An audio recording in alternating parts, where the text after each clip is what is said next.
Great. Okay, so as I said, I'm going to be taking you on a bit of a whistle-stop tour of Earth observation data that you can access for free across the Copernicus landscape, thanks to the Copernicus program and of course the European Commission. Now, I don't know what everyone's applications are specifically, but there's a whole host of European space agencies there that are likely to be able to offer data to be integrated into your work. But of course, the only way to figure out, and I am specifically going to be talking about the Copernicus satellites, not the NASA or NOAA satellites, but of course we can informally talk about those as well.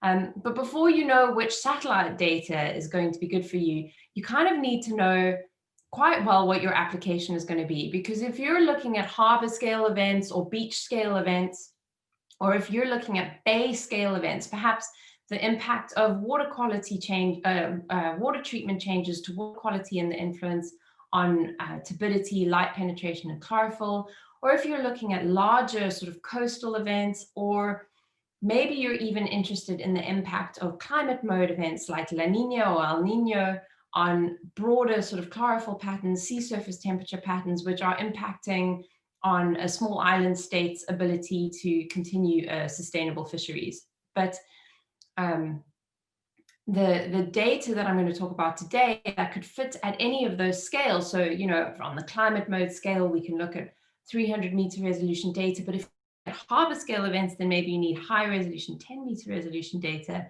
And in order to be able to decide what satellite data best fits your application, you also need to know not just what your application is, but the kind of data that you can possibly have access to.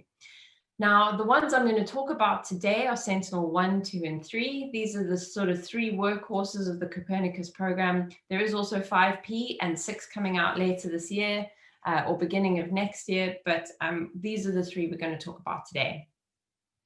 If, for example, your question or your research area is absolutely socked by cloud 9 times out of 10, and you're just looking for surface features, then Sentinel 1 is your workhorse. It's an active sensor, it's a synthetic aperture radar, so it's able to collect data on the surface roughness through cloud and at night and under incredible weather conditions, including typhoons.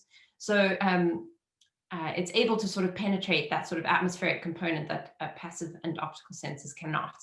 You get your data at a maximum of about 10 meters spatial resolution. And if you're the kind of person who uses drone data, then you must be thinking, how can you consider that high resolution? And it's true, if you're looking at rock pool scale stuff, then 10 meters resolution is the highest that we can offer, but it's not going to be high enough for you.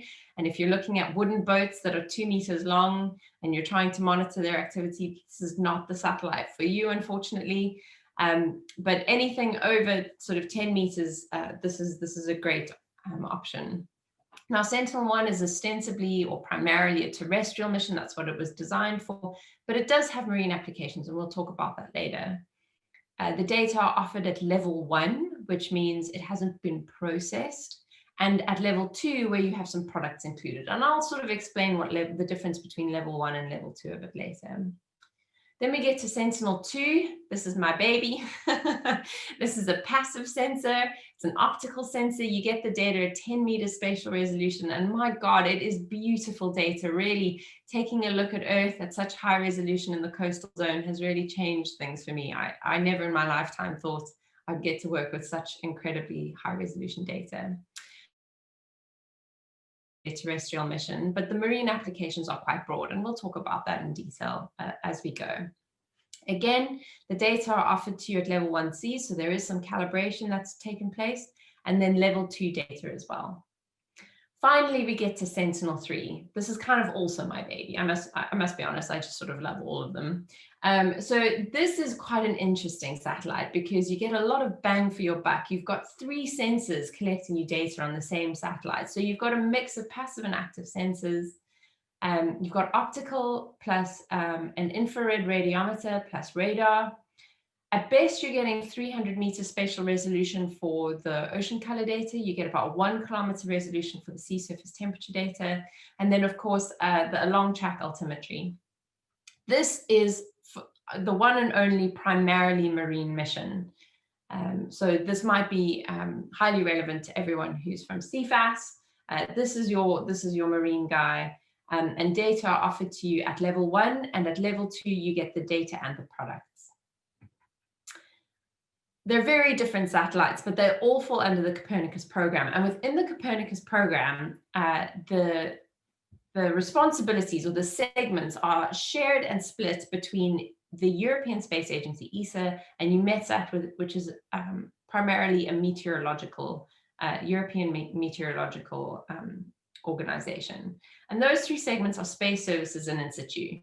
And I apologize, I know what the slide looks like. It's horrible, I get it, but this is a very important slide, which is why I'm forcing it on you, because it contains so much valuable information for your workflow. And what I mean by your workflow is when I talked about your application and the satellite data you need, that sort of decision-making process is part of a workflow. And we want to make sure by the end of this that you understand your own workflows particularly well. So you need to know, for example, that the Sentinel missions are operated either by EUMETSAT or by ESA. So that split becomes increasingly important depending on whether you want terrestrial data or marine data, because the marine side of things is taken care of by EUMETSAT. If you want marine data and you go to ESA, you're not going to find it. Now, European Space Agency, ESA, takes care of the land segment side of things. So there is Sentinel III data inside the ESA segment, even though it is a marine mission, because it does also collect temperature and chlorophyll information on land, but that's not what it was designed for. So this split is very, very important. The other thing to be aware of is that at the mission level, you get the level and the level 1 and level 2 data. But once once that split happens between EUMETSAT and ESA, it's really important that you pick the right place for the data that you want. These data then go into services. This is where you get your level 3 and level 4 products. So level 3 means that perhaps the data collected by one of the satellites because of cloud becomes a weekly product or a 5-day product to fill in the gaps in the cloud. That becomes a level 3 product because it's temporally merged. At level 4, you've got in situ and model data integration.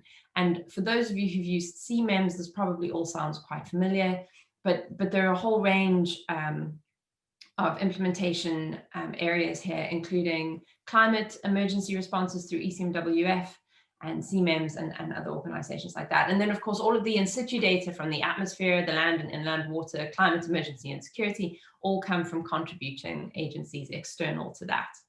So I hope that diagram makes sense. I'm going to ask Fleur, if you want marine data, Fleur, are you going to go to EUMETSAT or ESA? Just finding my unmute button. You're talking to me, are you? Yes. I assume there's no other Fleurs around. What was your question? If I want what again? Sorry. Marine data. Are you going to go to EUMETSAT? I would go to EUMETSAT. There we go. There. Thank you very much. That was great.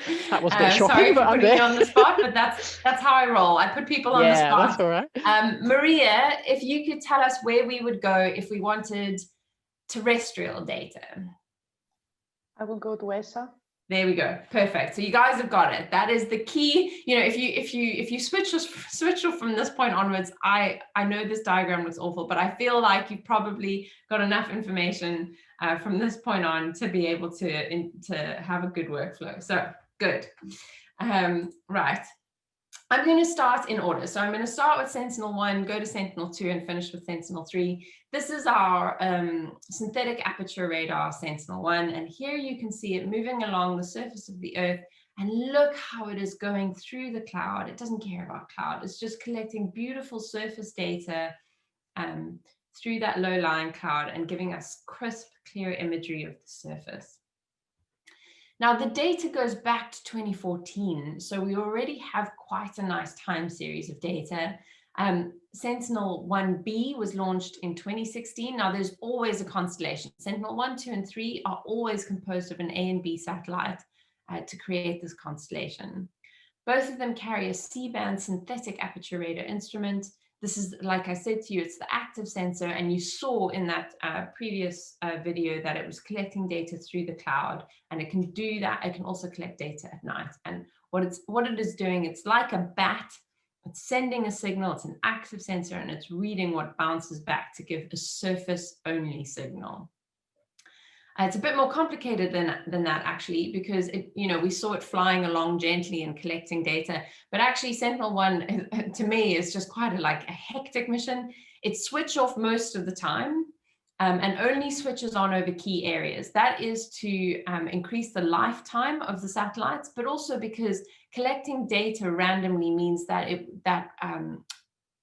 it really impedes the longevity of the mission, because all of that data has to be stored and transferred, and the Sentinel missions are sort of 5 years ahead. So we have to make sure that the missions last the duration. But as you can see, it collects data as it goes. This is one of them. So there's 2 of them actually operating in tandem, and makes you feel a bit seasick watching this.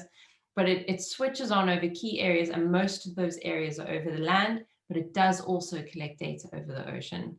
This is a very good sensor for polar work because of the cloud cover. Okay, Sentinel-1 operates in 4 acquisition modes. I know I'm going to stick to high level, but I still do think it's important, because if any of you are thinking about Sentinel-1 data, especially after you watch Andre's talk later, you might think, my God, this is incredible. I want to use it, and I encourage you to, but you do need to know what kind of modes there are. And this is about resolution, really, as well as appropriateness of data. So you have 4. You've got strip map, the interferometric wide swath, the extra wide swath, and wave. And to be honest with you, I think the thing you're going to be interested in is probably strip map and the interferometric. However, if you're looking for things like internal waves or very broad things, then the extra wide swath is very good for marine applications. This is what I'm talking about. The one I use the most for vessel detection is the interferometric wide swath mode. But there's also the strip map. Sorry, I don't. I use the strip map mode, and I use the interferometric mode for looking for internal waves. There are very high resolution leapfrog data collected, but that tends to be more about the instrument calibration. For marine monitoring, vessel detection is quite an obvious one, and Andre will talk about that in detail later this afternoon. Turbines are very easy to map with Sentinel-1 as well. Oil spill detection, polluter identification. Oil looks like a dark slick on water, sort of dampens the roughness of the surface of the water. Gives you wind and wave information. This is important for maritime safety. And of course, for sea ice and iceberg monitoring, and even just polar monitoring in general, this is a very good sensor. Of course, for the terrestrial side of things, it's used for absolutely everything. And of course, I think the Forestry Commission also uses it to look for illegal logging and to monitor growth of trees in the UK. Here's an example. We've got some coastal, this is in the Thames mouth, the mouth of the Thames River estuary. So here you can see lots of interesting information on land, but you can also see lots of interesting stuff going on in the water. You've got individual boats, as these bright white objects, and you've got the turbine farms as well. So this is a dual polarization view, but you also have a single polarization. You can still see the information on land, but I think the biggest change here is in the water. Now you start to see really the surface roughness of the water. You can still see the bright white objects, but if you're only looking for bright, for boats, this is probably the polarization that you would use. But there's also so much information in the single polarization. You can still see the bright objects, but you also start to see the shape of the water and how it is streaming due to tidal influences. And here's a fun example. We did this at PML. There was an underwater eruption around Tonga, and we thought, and we'd seen a video of a guy on a yacht. He was sailing through this incredible, like endless, what seemed like an endless island of pumice that had bubbled up from the underwater eruption. And we thought, that's so cool. We want to see what that looks like. Super cloudy. So we ended up using Sentinel-1, and here you can see how enormous these rafts of pumice are, and they traveled all of the way to Australia from Tonga. And this is Leyte Island. It's an actual island, so you get a feel for how huge this extent was compared to this entire island over here. That was quite fun. Right, moving on to Sentinel II, but before I do we have any questions? Laura Richards, do you have any questions? Yeah, I have one question. Excellent. Can that be used to see differences in water level? Like, for example, I'm thinking about, you know, rivers and where there's big monsoonal changes. Yeah, absolutely. Be able to detect that. Yeah, you should be able to do that. And if you've got a baseline, then you can look for those changes. Water and land is really easy to see from Sentinel. In fact, flood mapping is one of its primary sort of functions on land, especially in,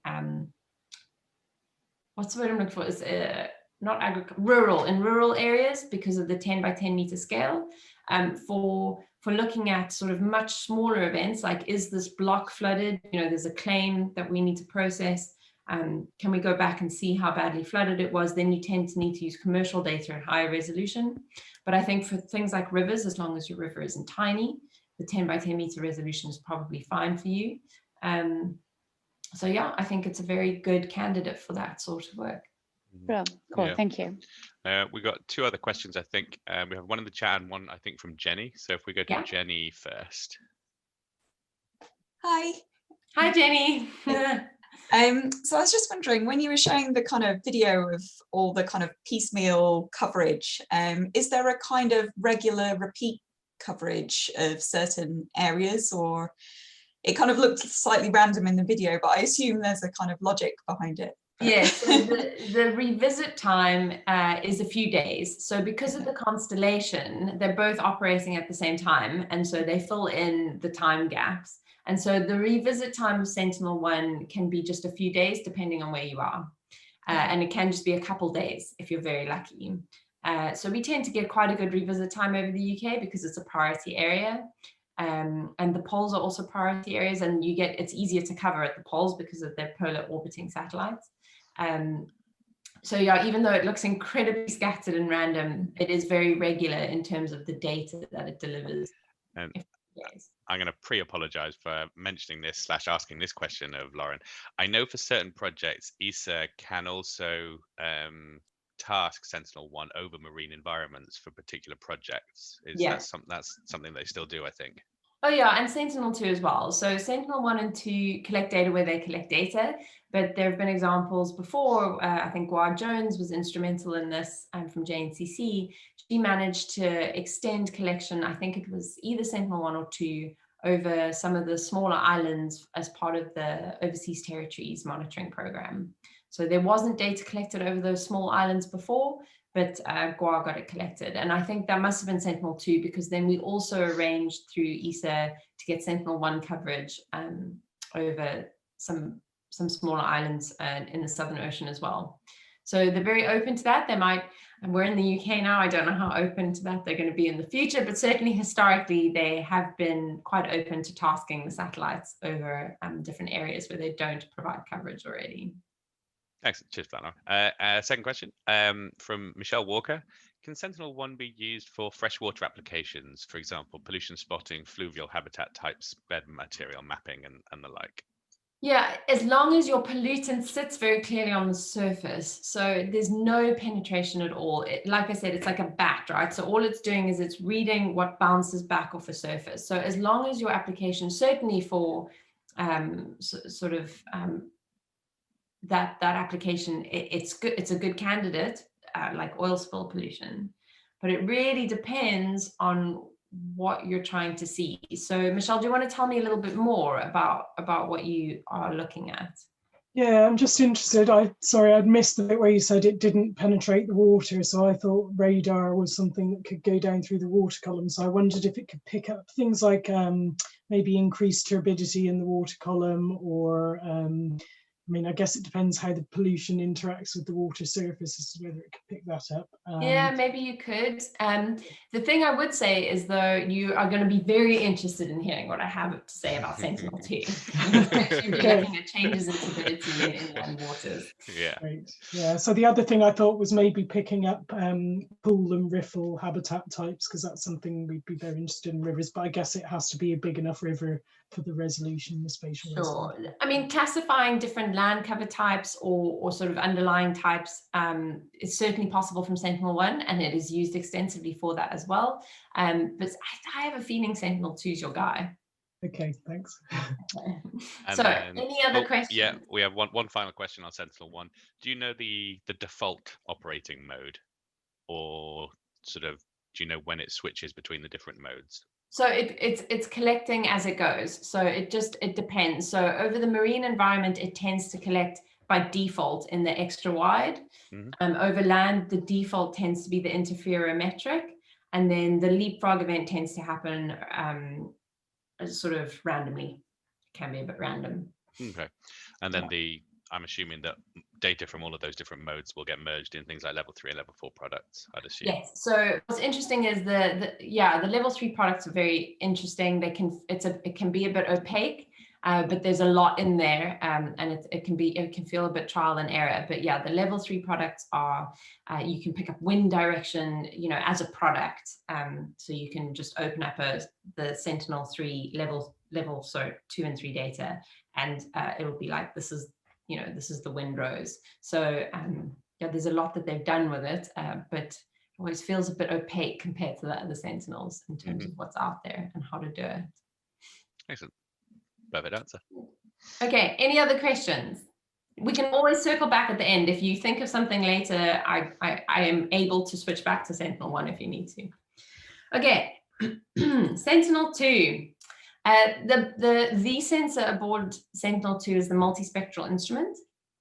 Unlike Sentinel-1, it's passive. So it relies on sunlight penetrating the atmosphere, hitting the Earth's surface, bouncing back, managing to get through the atmosphere again, and then hitting the sensor. And about 2% of that light is what reaches the sensor, and that is what we base optical remote sensing on. It is acquired at high spatial resolution. So there are 12 bands that we use from Sentinel-2. We'll get into more detail on this later. Don't worry if actually, no, I will use this opportunity to explain it. With our eyes, we see in the red, green, and blue. That's in the visible, according to human eyes. And other animals can see into the near infrared, right? So I think mosquitoes and butterflies and birds and also elk, they will see in the near infrared, and they'll use that in order to find landing pads on flowers, or to find a sleeping human, or to find lichen on trees in the snow. That's the elk, not the butterflies. But basically, even within the range of eyes on Earth, there is what we can see, but then there is more that can be seen within the electromagnetic spectrum of light. Sentinel-2 has got the best eyes. They're brilliant. They can see all of the way into the shortwave infrared. So they start collecting data in the blue, the green, and the red within the visible range. They move into the near infrared, and then it also collects data in the shortwave infrared. So it really leverages as much as it can of the electromagnetic spectrum to get as much data as possible. The visible range data, so what our eyes can see, and one of the near infrared bands is collected at the highest possible resolution, and the other data are collected at either 20 or 60 meter resolution. Most of the 60 meter bands are collected at that resolution because they're used for atmospheric correction or atmospheric processes, and we don't need them to be as high resolution. So there you go. So when I talk about high spatial resolution, I default to 10 meter resolution because those are the bands that we tend to use the most. The Sentinel-2 mission is also a constellation with the 2 satellites in orbit, the same as Sentinel-1 and 3. And I've sort of answered this question already, but I'm going to ask Tom Jordan to tell me why he thinks Copernicus have taken this approach of the 2 satellites in orbit all the time. Tom, can you hear us? There we Yeah, go. I'll just unmute myself. So why Sentinel 1 and Sentinel 3 are jointly in? And 2, all of them. So the whole Sentinel mission's got 2 satellites in constellation. It's okay if you don't know. Yeah, primarily it's so they can combine the campaigns together to make a longer time series, I would imagine. Yeah. The duality of having so many different instruments, you know, an imaging, SAR radar is very different to what's on board Sentinel II. So it's just they're different sensors. Yeah. So what I sort of meant there was, if we focus, for example, on the Sentinel II mission, we've got Sentinel IIA and Sentinel IIB, and they're in constellation the entire time. And the reason for that is because it's a bit of a trade-off, actually. So it's a complicated question. I think you answered well. It's fine. Thank you very much. But the reason that there's a constellation is because, unlike the NASA and NOAA satellite data you may have used previously, these data are collected at significantly higher resolution. But if you're collecting something at higher resolution, your swath width has to go from very broad, so you can paint over the Earth with 2 or 3 strokes, and now you're using something as more pen-like Earth, right? And so having 2 pens means you can fill in the Earth a bit quicker, because you're at very, very high resolution. So it's that trade-off between, do we care about having data every single day at 1 kilometer resolution, or do we care about data at 10 meter resolution, but we only get it every 2 days if there's 2 satellites in orbit, or every 4 to 5 days if we only have 1? And that's the point of having 2, is it doubles our chances of seeing through cloud because there's 2 of them, but also it fills in the Earth a lot quicker so that we can get higher revisit times. Does that make sense? I quite like that analogy that I've just pulled out the air. You know, painting the Earth with a paintbrush, a very broad, you know, sort of wall painting paintbrush, you can fill in that Earth in a few strokes. But really, I personally feel that this higher resolution has really changed the game for remote sensing. I feel, especially in a place like the UK, where we've got these nooks and crannies and very, you know, we need that kind of high resolution data to figure out what's happening with turbidity and productivity and nutrification and sea surface temperature. And finally, you know, we have that data at high enough resolution to start to say, this can start to complement the work that we're doing from boats or from field work. Does that make sense? Can I get some thumbs up if that makes sense? Yes. Better explanation. Okay, good. I'm pleased to see it. Good. Oh, God, you can hear my dog snoring in the background. That's really funny. Okay. This is an example of Sentinel II being used in its natural environment, because it is mostly a terrestrial focused mission and its priorities are around land monitoring. Land cover classification is a doddle with Sentinel II, and also emergency and security management. It is not designed for marine applications. It's not a great candidate because it has, we say 12 bands is a lot. That is a lot, but not if you're in a marine environment. We're used to having more in the 20s. And it also has pretty low signal to noise, which doesn't make it the best, but there are still a lot of marine applications. But I'm going to talk a little bit about this. Remember, I said there was the visible, the blue, green, and red, and then we went into the near infrared and the shortwave infrared. Well, here we've used 3 bands out of the 12 offered by Sentinel II. We've used 2 of the shortwave infrared bands and 1 of the red bands in the visible. And we've put those bands together to be able to see through the cloud. Now, this is in Oregon, the fires that are still ongoing. And what you can see is we go back to the beginning of last month, and you can see the fires move across, and they sort of show up as quite bright objects using the shortwave infrared and red. But also you can see this incredible burn scar. So this is all green. And by the time the fires move through, this whole area has been burnt, and you can see the scar. And you wouldn't be able to see that using just the visible range. You have to leverage information in the shortwave infrared as well.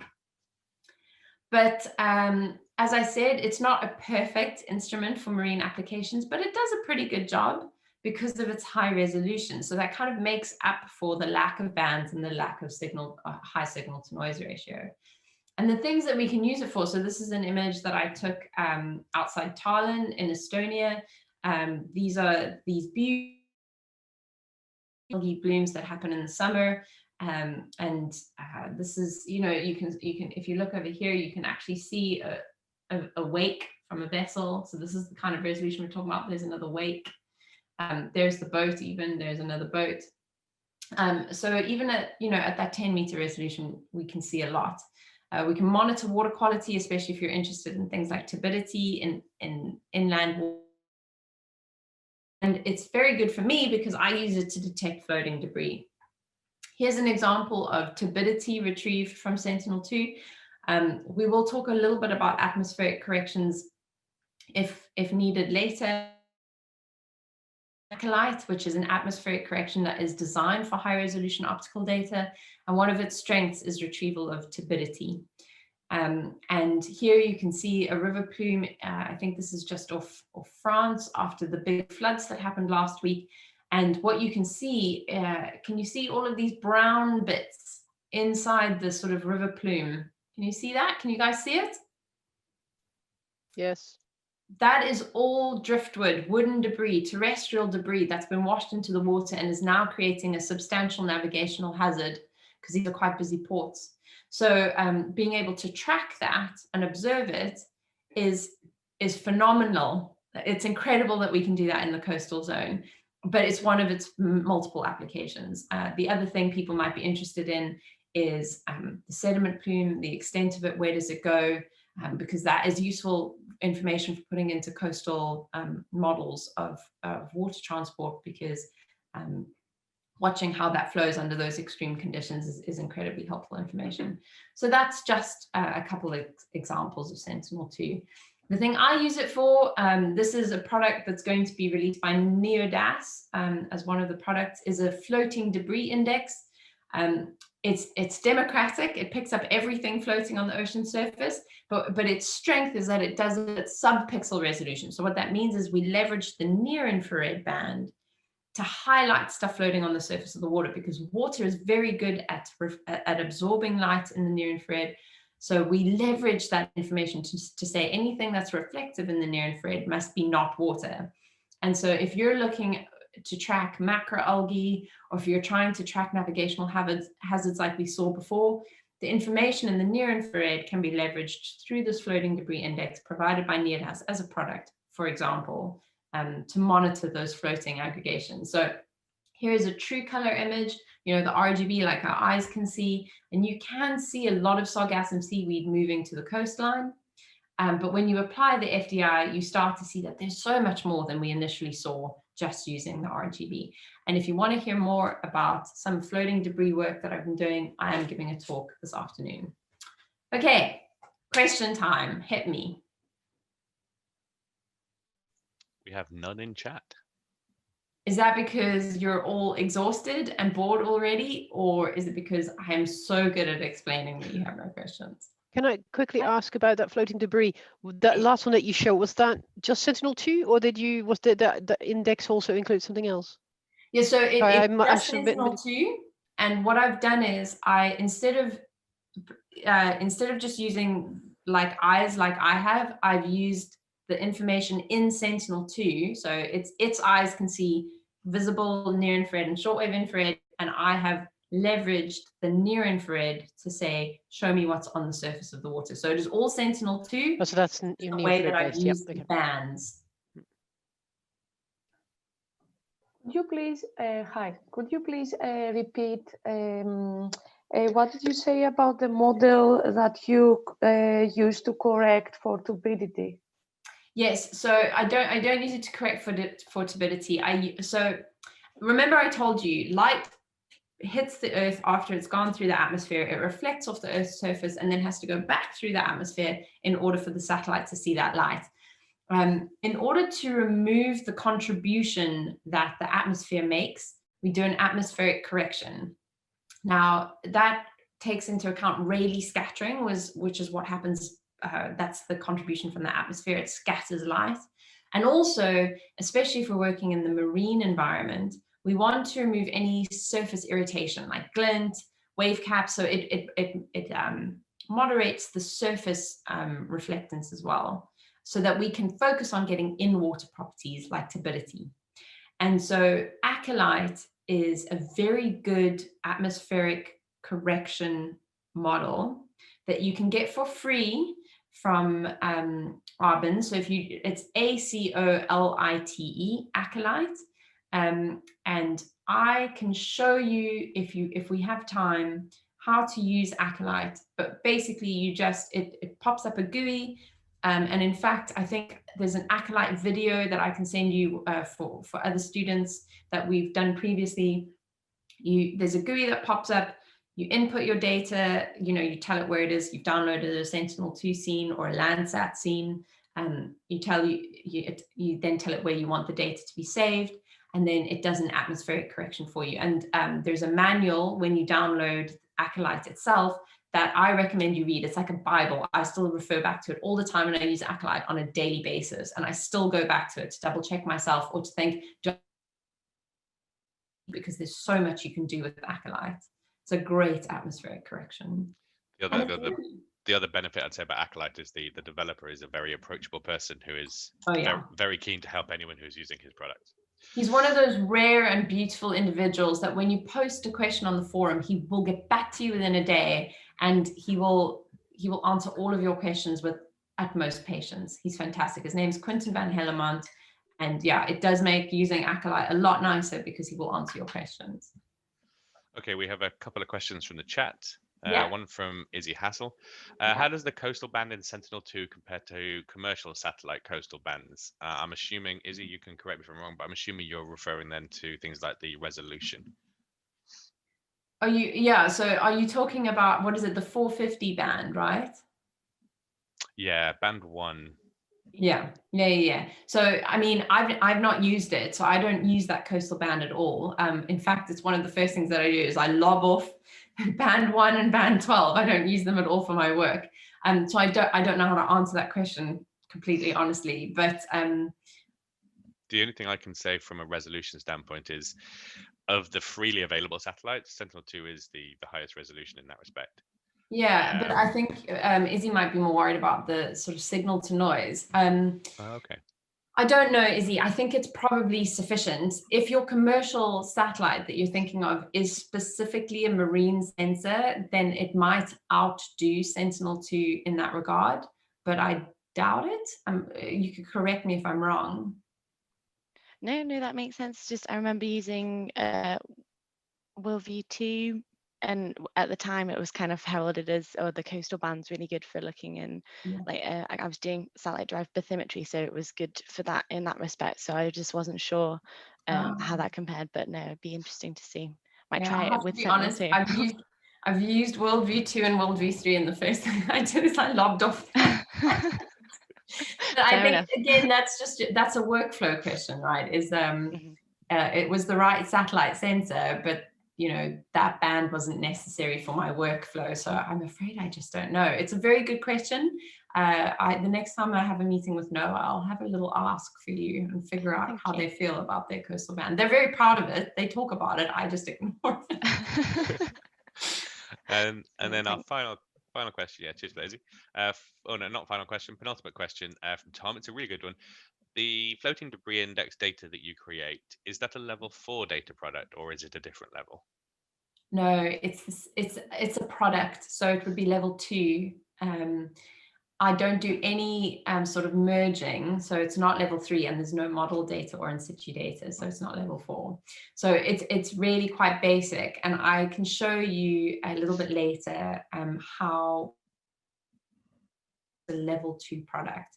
By the time it comes out of NEODAS, they may do some temporal merging to make it level 3, but it's just level 2. It's a product. In the same way that you get chlorophyll or sea surface temperature as a product from Sentinel 3 at level 2, it's a product at level 2.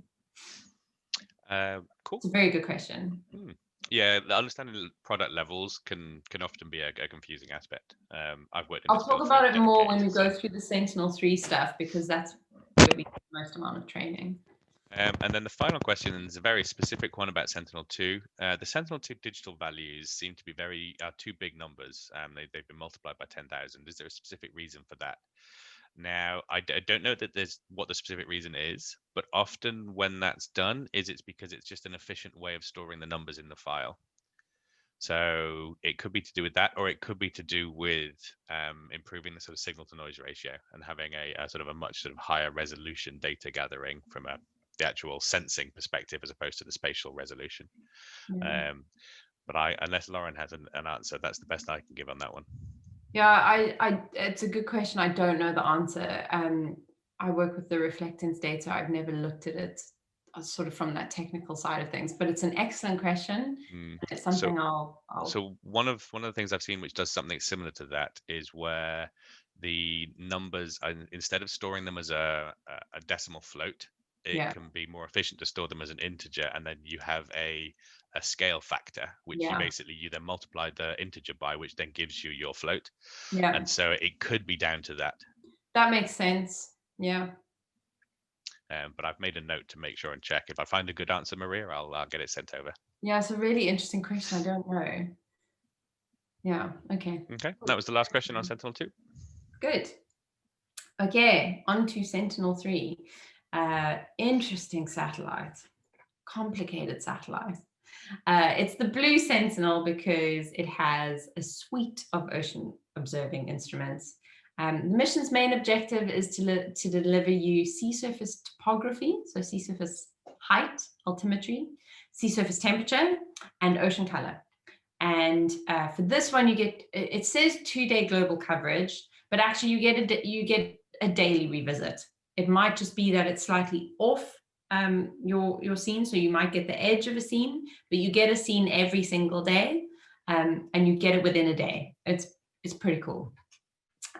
So these are the things you get off one instrument: your sea surface height, your ocean color data, and your sea surface temperature. Now, these are not actually from Sentinel 3. I've stolen them from the Visual Studio NASA Goddard because, my God, they make beautiful videos. But you get the idea. Here's our Sentinel 3. So the SLSTR is what we use for sea surface temperature. It's a radiometer, and it leverages the infrared to collect information on temperature. That means that it can't see through cloud, but it does collect data at night. There's ALCHI, which is the ocean color sensor, the ocean and land color instrument. And that gives us things like chlorophyll over the land and over the ocean. And then we get SRAL, which is the SAR radar altimeter. And there's also a microwave radiometer, but that is just to continually calibrate the SAR. And these three sensors are aboard the same satellite. So what's amazing about this is, if you are interested in looking at changes to phytoplankton concentration in relation to sea surface temperature, for the first time ever, you have those data collected at the same time. And so you don't have any lag. Often if you were looking at responses of one thing to another, there was always a lag because they weren't collected at the same time. And so this is really fantastic. It's been a game changer for the marine community. We've got data since 2016 that doubled in 2018 because it's a cloudy Earth, so that made a big difference. The data are all operated by EUMETSAT because it's a marine satellite, and the Marine Center at EUMETSAT also does the data processing and dissemination. Here's a really cool little video showing you how wide that swath is compared to something like the high resolution Sentinel II or Sentinel I. You get full resolution, 300 meter resolution from ALCHI and 1 kilometer resolution sea surface temperature. And here are those 21 bands, and I don't mean across. What I mean by the 21 bands is those 21 colors that you see. So here again, the marine community are used to receiving data across 21 bands. So when I said Sentinel II is great with 12, that's just because it's great compared to commercial data, which tends to be 4 bands or 6 bands. But here you can see it collecting data over the ocean and over land, but not through cloud. And, you know, the Earth is a very cloudy place. So this is a huge problem for optical remote sensing. bane of my life is a word I like to use, which is how I became so fond of Sentinel-1, because my God, it's just lovely to not have to care about cloud for a little while. But all passive sensors and all optical sensors cannot deal with cloud. And this is why the constellation is really important. So I'm reinforcing this again. If I just gave you this map and said, here you go, here's your ocean color data, you'd be like, you don't even know what you're looking at. And that's what happened when we only had Sentinel III-A collecting data. The minute we added Sentinel III-B, this is 1 day's coverage. This is also 1 day's coverage, but now you can see the continents and you can see that it's a world map and we're collecting ocean color data over a globe. When you start to make composites, so this makes level 3 data, you've temporarily merged 2 scenes and on the right here, 3 scenes. Now, not only do you have no gaps in swath coverage, but you also have barely any gaps from cloud. So depending on your region, so obviously we're in the Northern Hemisphere around the UK, lots of cloud, even with the 3-day composite. So you can get ALCHI data from NEODAS, and I think it's a 5-day composite, and that one is brilliant because there's hardly any cloud, and it sort of it sort of still manages to capture those short-lived coastal pulses of data. So this is why we have the constellation. This is why you can still have high resolution data collected at relatively high temporal resolution. So the trade-off isn't so bad. And the European Commission through Copernicus decided that they didn't want to continue to make compromises on resolution in order to have data every day. And this is the result. So I think they made the right choice. The other thing worth mentioning, particularly because we're in the UK, is that not all data are equal depending on what time of year it is. And that's because of something called solar zenith angle. And if you are collecting data in the austral winter, so the Northern Hemisphere summer, you are not actually going to have reliable data from about Cape Town onwards. In fact, Johannesburg onwards. So this high solar zenith angle that crosses Australia, South Africa, and South America, the data from this point onwards has quality problems because of the angle of the sun, because we're reliant on good data from the sun. And then, of course, we've got the dark line where there's no light at all. And if you've got no light at all, you're going to have no data at all because it's reliant on the sun. The same is true for winter in the Northern Hemisphere. So data from Scotland in winter is highly unreliable, and you really have to be careful about how much you trust it, because it is at the dark line and it is definitely within the high solar zenith angle. And that is true for everything from Portugal upwards. So depending on your area, the time of year is going to have a huge impact on the quality of your data. And if you're trying to get a time series and you see very big variability between summer and winter, that might not be because of anything that's happening on the ground. It might be entirely due to how the data are being collected under these low light conditions or these solar zenith angle conditions. So it's really something that you need to take into account. And that is true if you're terrestrial or marine focused. The satellites that are optical sensors that are passive do not collect good quality data over winter. And there's nothing we can do about that. That's the sun's fault. Fine. I've visited here. That's why I've got a picture up here, because I'm super proud of it. Ollie and I have been to the Marine Data Services unit at UMETSAT. This is where they receive the data and turn it into beautiful level 1 and level 2 data. And I'm finally going to put you out of your misery and tell you what the differences between the levels are. But before I do this, I want to know if anyone has any questions, because I've just thrown a whole bunch of information at you and I'm about to throw a whole bunch more. And I feel like now's a good time to quickly check that you're all doing okay. We have none in chat for the moment. Okay, can I get a thumbs up? Can I throw one in? Yes. About this data quality problem in winter. Yes. Is that something, is it like a really abrupt change, or is it just below that line? Is it already getting a bit bad, worse? I would say that if you're at the line of high solar zenith angle, so if you're in Portugal, I would say that I would risk it But if you start to head towards the UK, you're so well within it that I would go, you've got to know your stuff. And if you're looking at time series stuff, so if you're trying to compare, for example, land use change over the course of a year, you have to really know with in situ validation that the changes that you're seeing in reflection, or maybe you're looking at something that's more reflective, I don't know, but you have to be really sure that the changes that you're seeing are entirely down to actual land use change and not the way the data has been collected. That's all I'm saying. It is a warning. It's a red flag that I'm waving with all of my might to just say, if you are collecting time series data here, you've got to be careful. I see Jenny's got her hand up. Does that answer your question?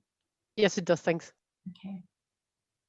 Yeah, I was just wondering on kind of a similar point, is this something that's taken into account when you look at the higher level products, or is it still likely to affect data if you were downloading stuff from Copernicus or something? Yeah, so this is going to become quite important when Ollie and I take you through Snap and the Jupyter notebooks, because Sentinel 3 data in particular, Sentinel 2 doesn't do this, Sentinel 3 does, and we're very grateful, is they provide you with data quality flags. And then it's up to you to decide whether those flags are worth ignoring or keeping. And a lot of those flags will be related to glint and to sun angle. So yes, they take it into account, but also if you're if you're not just chucking the data into a black box and expecting an answer, I think it's important to get to know your data very well, and at different stages double check it and say, actually, this data looks ropey to me. I don't think I can use it. I don't think the result that I'm getting is what is actually to do with the thing I'm looking at. I think it's an artifact of the fact that I'm collecting data in Scotland in December. I think the other thing, it highlights the real importance for in situ measurements. It really does. Because without those, we can't then validate those slightly iffy data, basically. Sorry. There's Tumbo. I'll introduce him later so that he's not just a horrible bot. A very quick question, which one of our students has already answered for us, which is really nice, is where is EUMETSAT? They're based in Darmstadt in Germany. You answer that. I'm going to quickly go and kill my phone. So yes, they're based in Darmstadt in Germany. And obviously at the moment, you can't go and visit easily. But when everything goes back to normal, if you do get an opportunity to, they host quite a few conferences on site and a few hackathons, things like that. I'd recommend a visit. They'll often give you a tour of the mission control room and things like that. So it's a nice place to visit when we're allowed to do those sorts of things again. Did you tell them about the giant satellites outside? Nope. They have, what is it, a third scale, I think. Yeah. One of them, and then one of them is a 100% scale model of the satellite. Yeah, so you can literally go and see what the satellites look like in almost, except for one of them is true to scale, but in almost true scale, you can go wander around Sentinel 3 and Jason, and Sentinel 5P is there now, I think, as well. So it's pretty cool stuff. Yeah, so when everything's back to normal, I recommend a visit. Yeah. I don't think there's very much else to do in Darmstadt, so you should definitely visit. And then we just had a thank you from Izzy because she's had to pop to a meeting, but she'll be joining tomorrow for the other half of the course. So. Okay, perfect. That's great. Excuse me, Paulette here. Hello, Lauren. Sorry, I didn't. Paulette, how's it going? Say hello earlier. Yeah, I just wanted to. I don't know where my hands up button is, so that's why I'm butting in. You mentioned that Sentinel 3 picked up chlorophyll on land as well. What kind of size, like water body, would that be on? Because clearly some rivers would be too narrow. Yeah, so the bigger lakes are definitely candidates.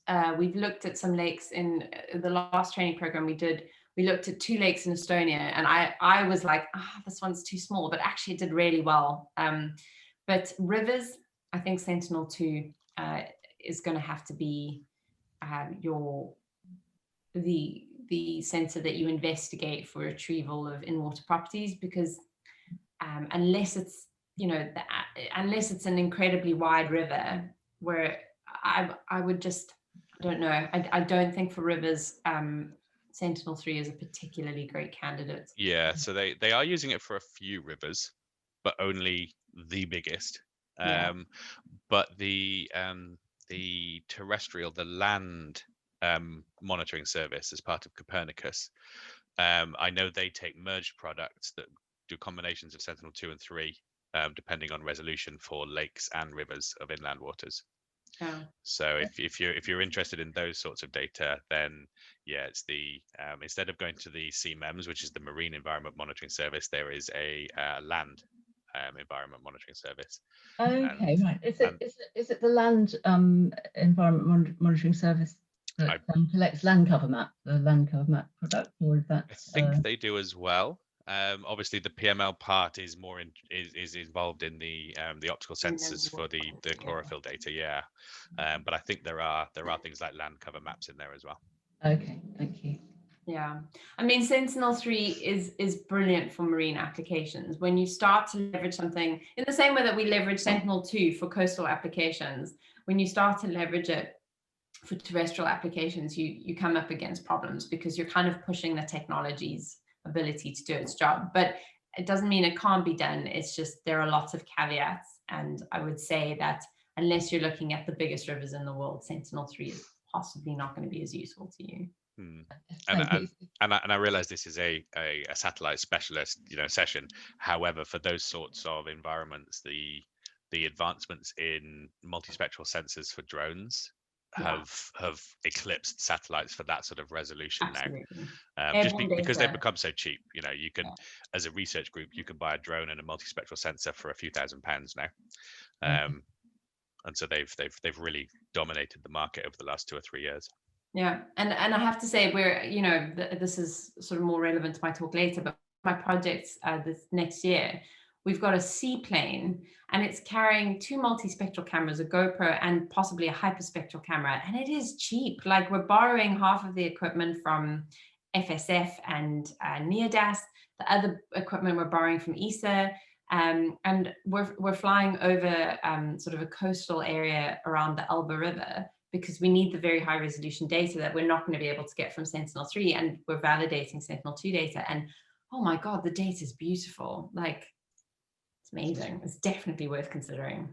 The one thing I would say for as a good reason for having the satellite still is that you can do initial studies or proof of concepts with the satellite data, prove that your idea has some merit, and then invest in your high resolution drone data. Yeah, so you have to refine the refine your outputs. Yeah. But also, and that's the other thing. Unless you can fly every day, but you need a daily image, you have to kind of pick your trade-off, right? This is the workflow issue all the time. It could get quite expensive if you have to fly every day.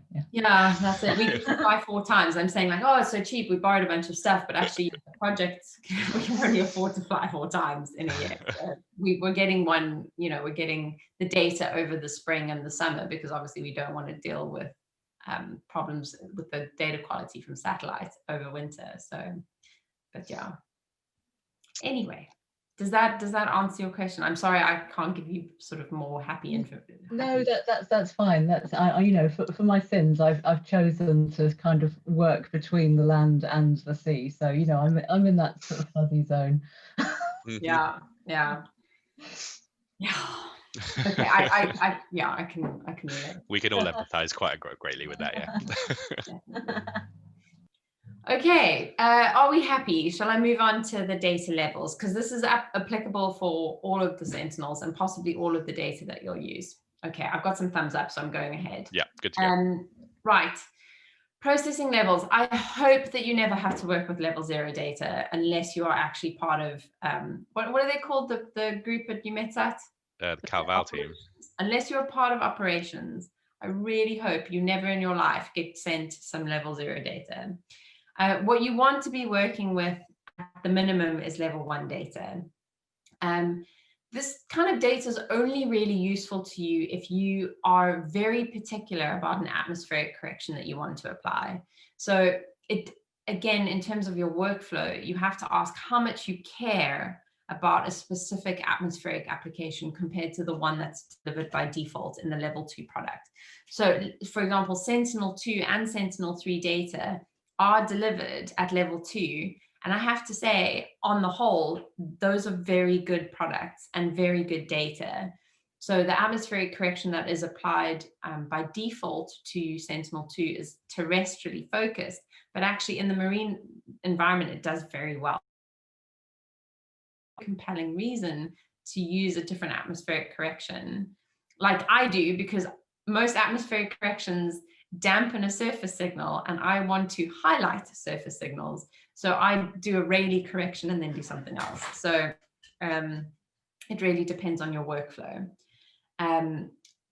But the level 1 data that are provided through the Copernicus program are gorgeous. They tend to be calibrated so that they fit a, they fit a map.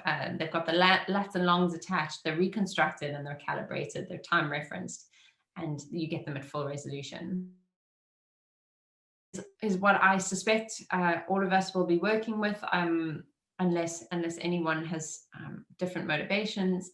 But this is also where you get your products delivered to you and your different atmospheric corrections. As I said, I think we all know level 3 data is where something's been merged, like a time composite, or level 4, which has some model and in situ data included. And you would, for the marine people, you'd normally go to CMEMS for your level 4 data. Are there any questions about this? It becomes quite important when you're trying to decide what data to download from the Sentinel hub, because it's going to say, do you want the level 1 or the level 2 data? And you're going to go, what did that girl say again? I can't remember. Remember, level 1, non-atmospherically corrected but calibrated. Level 2, they've done the work for you. Are we good? Yeah, and a quick question from Laura Richards. Are all open access? Yes, they are. Yes. All of the different levels are actually open except access. for 0. Yes. So you won't work with 0. That just goes to people who have the big computers. They receive the raw data and they turn it into something human usable. But your level 1, level 2 data are free through the Copernicus program. Level 3 data tends to be available from different places, and the level 4 data is also freely available through places like CMEMS. Are there? Go on. Sorry, you can go with that question, and I'll come back with the chat one. Okay, thanks. My question is that for all data, level 2, I noticed that for Sentinel II, older data, like beginning 2016, 17, I don't remember exactly, you couldn't get level 2. You could only get level 1. Yeah, so they've started reprocessing the data and delivering level 2 products now. And through the last reprocessing, you should be able to get level 2 data across the board. Am I wrong? Is there only level 1 data going further back? Yes, this is what I noticed. Okay, so then you might have to apply your own atmospheric correction. Yeah, sure. Yeah, sucks, but yeah, sorry. They were doing a reprocessing at some point, but I can't remember if that was Sen 3 or Sen 2. Yeah, I think they have been reprocessing. So it might be something that's delivered across the board soon. But you're right. It's relatively new that they do the level 2 data. They just sort of deliver it. But I guess they haven't gone back through the archive, and they really should. But for Sentinel 2, their Acolyte to go from level 1 to level 2 is a fantastic tool. So yeah, especially if you're in the marine and coastal zone. We then have a good question from Tom Jordan again, which very much ticks the note at the bottom of your slide. Are there distinctions within level 1 to be aware of for marine applications such as level 1A and level 1B? Yeah, there are. So there are, it depends on the sensor, it depends on the community, and it depends on who's processing your data. Level 1C data from Sentinel II just the C means it's been calibrated. So they're saying that's all we've done to it. We've mapped it nicely for you. We've added the lats and the longs and the times in a way that you can understand and any of your code can understand. So basically it's just it's a calibration step, but that's for Sentinel II. For Sentinel III, they've done a little bit more. So it just depends. And as the note at the bottom says, if you do get data from, say, NASA or the Russian Space Agency or the Chinese Space Agency, you'll need to check their definitions of levels. Yeah, absolutely. So each one can have a slightly different definition. Or a massively different one. So I was, as I told you, I was working with worldview data, and I asked for the level 1C data, and what I got was complete. Like I couldn't work with it at all. So then I was like, well, what is, and then I was like, what is your level 1C? And they were like, oh, we do this. And I'm like, okay, I need 3 steps more, please. So I ended up having to specifically request level 2 data. But for me, their level 2 data is level 1. what they gave me was, as far as I'm concerned, closer to level 0 data, and no one deserves that. So I was like, okay, we need to have a conversation about what you think level 1 is and what you think level 2 is, and we're going to match it to my understanding so I know what to ask for now. So you can't really take it for granted, but this is just the Copernicus. Yeah, but if you're going from a European data producer, then these should be the same. Yeah. And then a little follow-up. So the calibration you mentioned in the level 1C, is that radiometrically calibrated? So you get reflectances. You're only getting reflectance data, but you're getting top of atmosphere. So it has been moved to reflectance data, but it's top of atmosphere. So there's no atmospheric correction applied, but you're not working with radiances. Cool. I think that was it for the questions, unless anyone else has another one. No, that's good. All good. Good. Okay. I'm guessing level 2 is mostly what we're going to be working with. Yeah, I've told you this. Now we get to timeliness. The other thing that you might be asked is, do you want the data in near real time or in NTC, non-time critical? And if you're a meteorologist, I would say you're probably going to need the real-time data as a priority. And if you're doing something in response, in an emergency response, then obviously you want the near real-time data. So what happens is the guys, they receive the data from the satellite, and then within 3 hours, they produce, they release some of the data in near real time. And that is not the best quality data. It's data that's been done in a hurry in order to provide information to things like meteorologists and for emergency response. But for research purposes, the data that you want is not that one. It's going to be the one where they've had time to do proper processing, to turn radiances into reflectances, and to give it proper lat long and timestamps, even at level 1, and that's going to be your NTC data. So that is your highest quality data. It's been properly processed, and it is offered to you a little bit down the line, but that is the best quality data for research purposes, especially if you're doing time series analysis. Then we get to the naming of the data. If any of you have looked at Sentinel 1, 2, or 3 data, it's a really long name with a lot of numbers and letters in it. And I'm going to help you demystify that, probably by putting up one of the worst slides I've done so far. And I apologize for that, but there's actually a lot of information here. The beginning of the name is always the ID. It's like saying, hi, I'm Sentinel 1 or 2 or 3. The next one is the data source. That is particularly relevant for Sentinel 3 because remember that you get a lot of bang for your buck there. So it's letting you know that it's either ALCHI data, sea surface temperature data, or SRAL data. You then get the type ID, and the part that you are mainly going to care about is the date that the data was collected. And there's even a timestamp to the second. This is an example of a Sentinel 3 file. It's horrendous. I know, like I remember the first time I started to work with this data and I used to get these long files and go, what the actual heck am I looking at? But if we just break it up, it's really simple. We got the data from Sentinel 3A. It's an ALCHI file. It's level 2. It's water full resolution. That's the product that I'm using. And it was collected on the 12th of the 10th, 2019. Simple. The rest, ignore it. It doesn't matter. You're reading from the left to the right anyway, and the main information is right in the beginning. Sentinel 2 slightly different, but that's what you need to remember. It gives you an identifier. Hi, this is the satellite. And that's especially useful if you've downloaded a bunch of Sentinel 2 and 3 files and you haven't done your folder organization particularly well, and you need to go, God, one of them is Sentinel 3. That's the one I'm looking for. Was collected in February, and you can go Sentinel 3 and look for the date and you'll find it. It's not a problem. There are also different ways that you can get the data. I'm kind of going to skip this because we're running out of time. But needless to say, there are portals where you can view the data, you can window shop for it, and then there are places you can download it. You cannot get marine data from the open access hub where you get Sentinel 1, 2, and land Sentinel 3 data. You have to go to CODA. CODA is the METSAT portal for marine data, and I will show that to you. They look very similar, but one is marine and one is terrestrial. And there is Sentinel 3 data on the terrestrial hub, but it is land. Both of them only give you a 1-year rolling archive, and this is why I'm going to skip, is because I'm going to, you can access the data through different storage mechanisms, but this is actually, as far as I'm concerned, bit outdated, and Ollie and I are instead going to talk to you about the DSs, where you can access these data as well. There's more information on the EUMETSAT and ESA web pages. And if you're interested, Ollie and I run EUMETSAT training courses a few times a year. All of them have been moved online, and we've really enjoyed moving things online. I think they're far more accessible.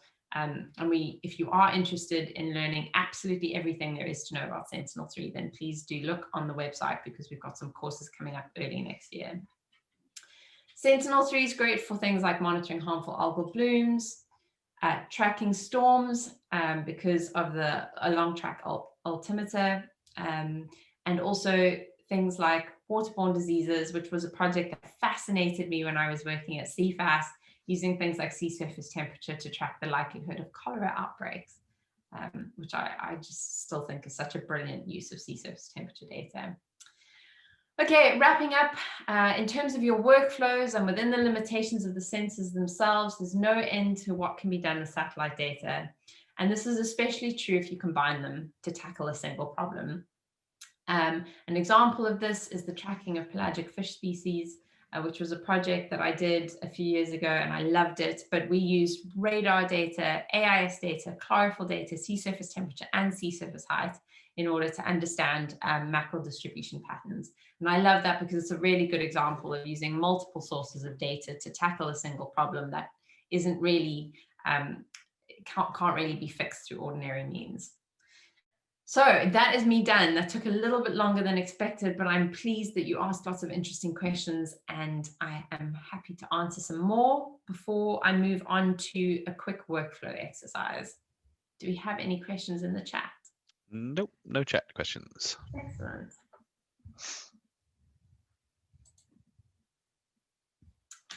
So I'm going to take you through a quick workflow based on everything that you've just learned. I feel like this is going to be a doddle, which is my favorite British word, by the way, doddle. I love it. Okay, so we're going to go through these together, and I feel like we can all answer it, and I'm definitely going to pick on one of you at a time, so be awake. Okay. The application is listed, and then we've got some randomized data, and we're going to try and match the data to the application. And I'm doing this to you because this is all that a workflow involves, is going, this is my application. Now I know what data is out there, which one best fits my problem. Right. Kim read about a deoxygenation event that made lobsters walk out of the sea in South Africa. This actually happens every year. She wants to see if this event coincided with a red tide or a harmful algal bloom. Us through some steps that you would use to think about what data you would use. And can you see the data here somewhere? Is it sea surface temperature data, CMIMS data, level 2 sea surface height data? Okay, deoxygenation. So what deoxygenate. Sorry, I'm not marine. Yeah. So oh, actually, you have that in rivers as well. Saldanha Bay. There's a huge algae, a red tide. So the algae will be visible with near infrared. So the algae will be visible with a number of bands, not just the near infrared, because it's so yeah. So I'm thinking on the surface. It's inside. Okay. So, but for that reason, we just got Sentinel III. Exactly. There. So it's a marine question. Oh, yeah, it's a marine question. The key part totally. Here yeah. actually is there. It's in the sea, and it seems like it's a big event because she's talking about this big red tide harmful algal bloom. So I don't think we'll need 10-meter resolution data, especially because if we're looking for chlorophyll, it's inside the water, and we already know it's a marine application. So what I would tell Kim, that one F. Yeah. You were right, Fleur, is to look for the chlorophyll A product. So the level 2 chlorophyll A product that is offered by Sentinel 3. Good job. Thank you, Fleur. That was very well done. Okay. Next question. Haley is curious about measuring changes to sea surface height along the path of a cyclone, the strongest storm ever recorded in the Bay of Bengal. So that seems, again, like a big scale event. And she's looking at sea surface height. So We know that Sentinel III has got an along track radiometer on board called SRAL. So where would we look for that? We have it over here.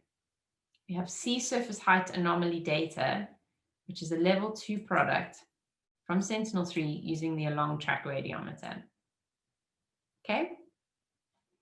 Next one. Ollie is keen to see if circular features he has spotted in the Gulf Stream are cold core or warm core eddies. Now you'll notice these are all marine questions. I'm sorry, we're very biased. By tomorrow. So this sounds like a temperature question, right? So Jenny, what do you think? Sounds like a temperature question, right? Yes. So probably A, yeah. Spot on. That's right. Sea surface temperature product, a level 2 Sentinel III product from the SLSTR, which is the sea surface temperature radiometer. Good job. I'm going to skip to the last one. In fact, I'm going to do these last two, sorry. Mark is investigating sea surface temperature of China, but air quality is really poor, and he's eager to apply a regionally tuned atmospheric correction. Now, you don't need to go and look for the data there. What is the key bit of information I'm giving you here? It's about levels. What level of data is Mark going to need? Level 1.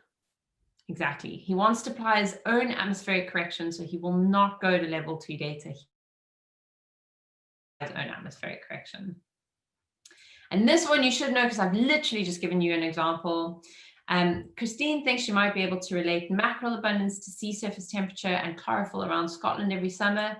She's going to use multiple products. So we go and we find the one where there's 2, and it's sea surface temperature and chlorophyll A at level 2. So I know this is possibly like juvenile to you, but when you are picking your data and thinking about what level you want it at, how much processing you want to do, the resolution you need, it's really important to literally write down, what is my question? What are the different types of data that are out there, and which one fits the most, or which 2 or 3 fit with my question? So my PhD student is looking at seagrass, and he's using drone data, Sentinel II data at level 1 and applying his own atmospheric correction. And then he is also using level 2 Sentinel III data to look at water quality changes off the whole coastline and sea surface temperature changes across the whole coastline in the southwest. So he's using every level, every type of data available. But he really needed to convince me with his workflow that he knew that the data he picked was perfect for the application. So there you go. I feel like we've ticked off workflows, and I feel like we're probably exhausted and need a coffee break. So Ollie, how do you feel about us taking a 10-minute coffee break? And then I think I'm going to hand over to you because I've already taken an hour and a half. Did you want to do a little 10-minute, this is what Snap is, or do you want me to do it? I will do a 10-minute what Snap is after a bit of coffee, and it will be very, very quick, but I think that's good because honestly, I think Snap should be your gateway drug into Python. That's the best thing that I can say, is that Snap is great for getting to know data, to meet it, to visualize it, to look at quality flags, like Jenny was talking about. Yeah. But then to very quickly move on to Python, where you press a button and it does it for you without breaking your computer. Okay. So after the coffee break, we'll go through 3 sort of main sections. I will do a live demo of actually pulling down some data from the different data sort of options, both like EO browser, Coda, those sorts of ones. We'll talk about some of the basic Python intros. What I'll do is we'll just highlight some of the notebooks that you have in the set I've given you without actually going through them, and then offer my email up so that you can get back to me if you ever need to. And then we'll talk about the latest sort of addition to this environment, which is this concept of a DS, a data something and analysis service. Yeah. I'm not sure what the I stands for anymore, but basically it's probably integration. Yeah, it's these giant systems that have both all of the data and remote processing tools. And so we'll just walk you through a few of those when we come back. Yeah, and on the screen, you should see one of the DSs that I use to get hold of Sentinel II and III data that are outside of the rolling year archive kept by the hub and by Coda. So this is a DS that I'm starting to use more and more, and I think it's actually lovely. You just need to register, it's free. I think there are paid components of it, but so far everything I've used for it has been free. And this is where I download data that's older than 1 year for Sentinel 3 and Sentinel 2. Yeah, So the and DS I'll give you a short overview of one of the other ones provided by UMetSat as well. Okay, yeah, but let's come back in 5-10 minutes with a coffee and after a stretch, and we'll see you back here shortly. Okay, see you in a minute.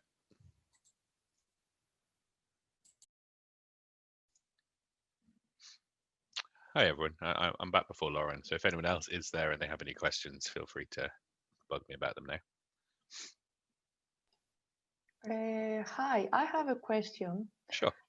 If I understood correctly, there's going to be another session tomorrow morning, but it will be a repetition of this. It is, yeah. Yeah, so we had a few people who basically weren't available for the full 3 hours, so they're splitting themselves between the two. And we had, I think in total, there was just too many people to do it on a single day. So if for instance, you do have to leave now, you could then come in for the second half of the one tomorrow. And I think you should have the details for both of the meetings, I think so. Yes, I do. Okay, no, I can stay. But I just asked, I heard in the early, in the beginning of the today's session that there's going to be a different application, like presented today compared to presented tomorrow? No, it should be exactly the same. Okay, sorry. I think basically Lauren just suggested that she was going to pull in a more terrestrial one for tomorrow, but the bulk of the course will be the same. Okay, no problem. Okay, thanks. Hi, I'm just eating a croissant, I'm sorry. Just vegan croissant, and my life has been beautiful ever since. We were just answering a couple of basic stuff whilst you're away, but okay. I think most people are probably back now. Okay, excellent. So I'm going to quickly show you Snap, which is what we use to visualize data. So I'm just going to open it quickly. Sorry, it's a bit difficult to do. I'm going to have to just quickly get to it. Sorry, give me a sec. There it is.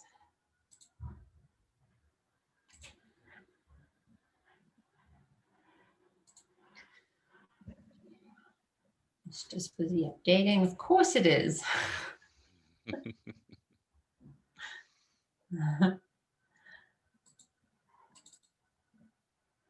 Sorry, we're just waiting for it to do its thing. It's busy loading. This is one of the first things you'll learn about Snap when you use it. It is the least efficient application you could possibly open. Well, I mean, it's not the least efficient, but my goodness, compared to like doing something in Python, it can take a long time. But the reason it does take so long is because it has so many features built into it. Yeah, so it's a toolbox, can work with any Sentinel data except for the long track altimetry data collected by Sentinel III's SRAL, but it can work with the sea surface temperature and the ocean color data, and I'm going to show you one ocean color file.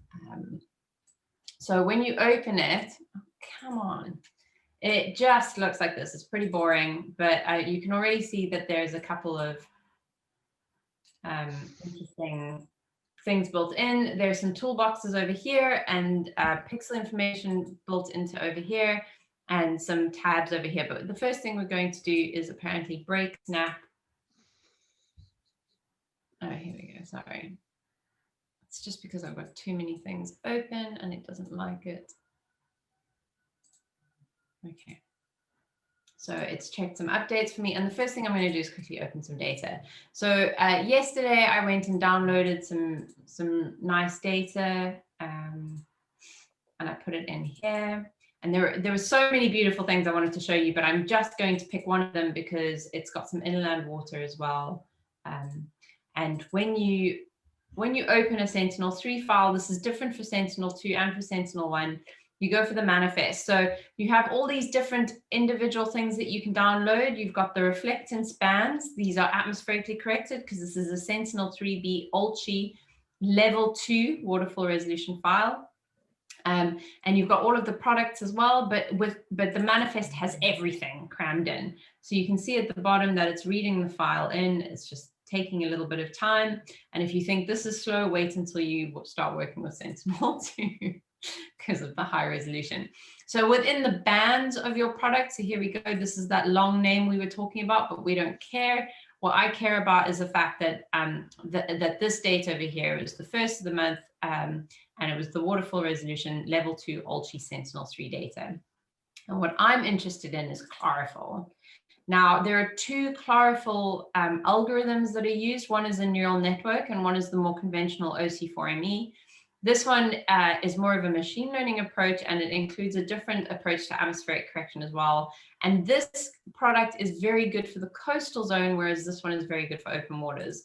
So if I just open this very quickly, I'm going to show you a couple of things very quickly that will help you navigate SNAP in the future. The first thing is this hand over here. When you click it, it means that you can pan the data. This over here allows you to tile it so that you have the same scene next to one another. If you go to view, the first thing you should do is synchronize your image cursors and your image views so that when I move one, I move the other as well. So I always know where I am. And then your mask manager is over here, and I'm going to apply the masks before I do anything else. I want to mask the cloud. I want to give the land, let's make it black actually. And I want to see, most importantly, if the algorithm, so this is the neural network, I'm going to ask it to say, has the neural network failed here? And I'm going to ask that in hot pink. You can see that there are some places where the algorithm hasn't performed particularly well. And an atmospheric correction fail, I'm going to ask for in yellow. And you can see that these flags have been applied. And so what Jenny was asking, you know, is that part of the data that's delivered? It is hidden in the mask manager with the flags. And Ali is going to do that in Python as well. I'm going to do exactly the same here. I want land, cloud, and I want hot pick, OC4ME if that failed. And I want to see if the atmospheric correction failed. So it failed in similar places, but you can see a huge patch over here that clearly did not do well. With the processing. And of course it's grayscale. What does that mean to us? Absolutely nothing, but inbuilt to the toolbox is our color palette. So we're going to open up the chlorophyll palette. We're going to say, no, please don't. And we're going to log 10 it. And this is what we see. And you can see that a lot of the failing that happened around the cloud edge, because these are thin, small clouds, and this is mostly where it failed. And we get to see some nice things over here. We've got some under the cloud, we've got some beautiful, some features of what seems to be chlorophyll A and some nice swirls. We're going to do the same. We're going to colorize this one, chlorophyll. I'm going to log it. And what we see here is that they look quite different. This one seems to have done really badly at this coastal zone over here where we say no chlorophyll in the neural network. We see very high chlorophyll, super high chlorophyll, saturating levels of chlorophyll in the OC4ME. And if we were curious and we really needed to know which algorithm we can trust in this area, one of the things you can do is you can think, well, is that sediment? Is maybe that what's happening over here? And lucky for you, TSM is one of the products. So we can open TSM, retile it so that we can compare them side by side, and we can colorize it.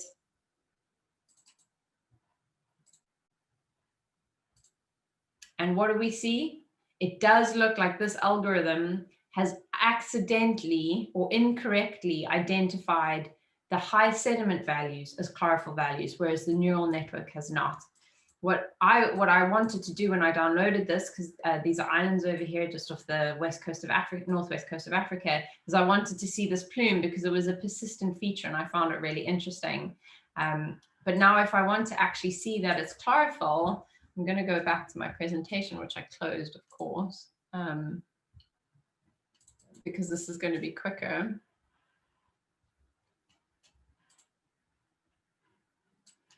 Is what we want to do is we want to see this shape across the spectra. So these, remember I spoke to you about the eyes. This is the visible range for Sentinel 3. So this is the coastal band. So at about 490 to about 660 is where we're looking for information about the spectra of chlorophyll. And this distinctive shape over here tells us that it's chlorophyll. And we see this reflectance peak at about 660 as well. And then of course, CDOM and high sediment waters are going to have different spectral shapes, and so will water itself. And so we're looking for spectral signatures like this. And the way that we can do that very quickly is we can seek out individual pixels that look interesting to us. So we can zoom into an area that looks like it's high chlorophyll and pin it, and then intermediate chlorophyll, sort of lowish levels of chlorophyll, and then we're going to go straight to open water.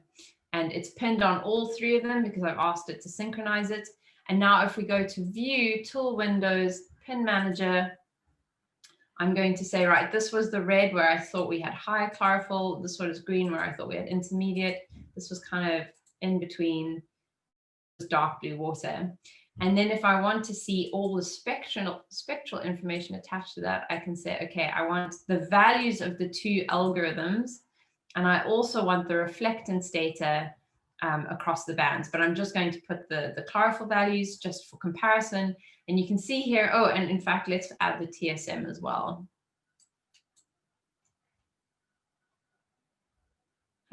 Where are you, TSM?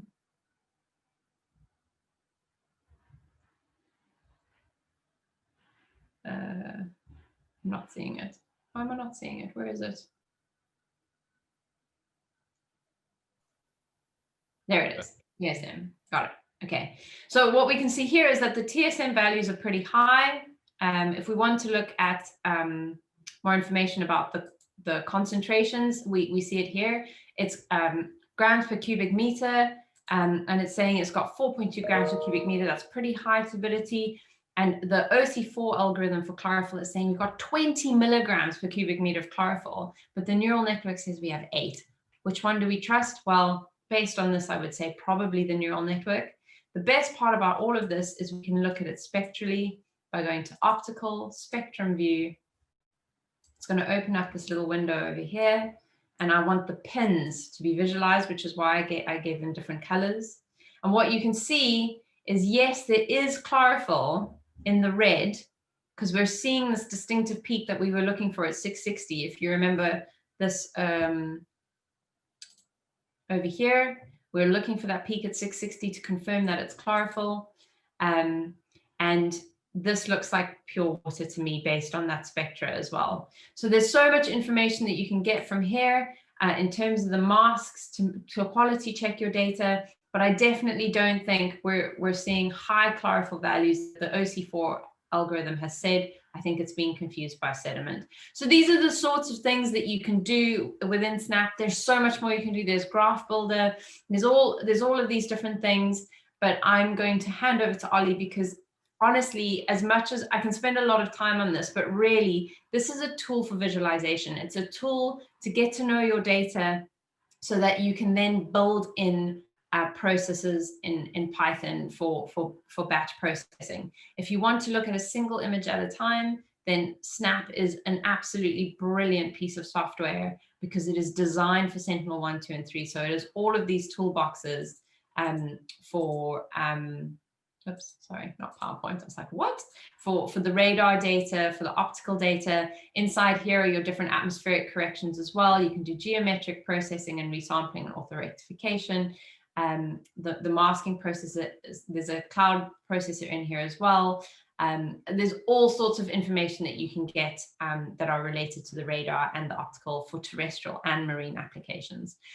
So without further ado, I'm going to hand over to Ollie. We can take questions at the end about Snap. I realize I've shown you a lot with very little time, but I feel like you're going to appreciate it more if I just hand over to Ollie to show you how much better you can make this with Python.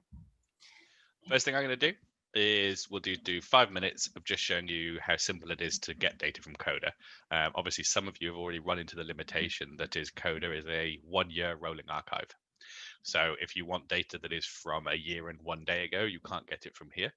There are other places to go to get that, and I'll show you in a second. But when you land on Coda, it will ask you to log in. I'm already logged in. It's an automated process for creating an account, so it's very quick.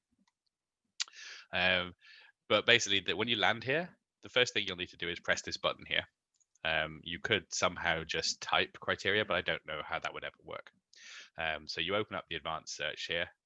And this is where you then select all of the different parameters that you're interested in. As this is the UMETSAT system, it only has Sentinel 3 in it.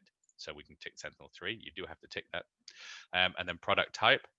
So you may remember this from the slide of Lauren's to do with the fancy naming.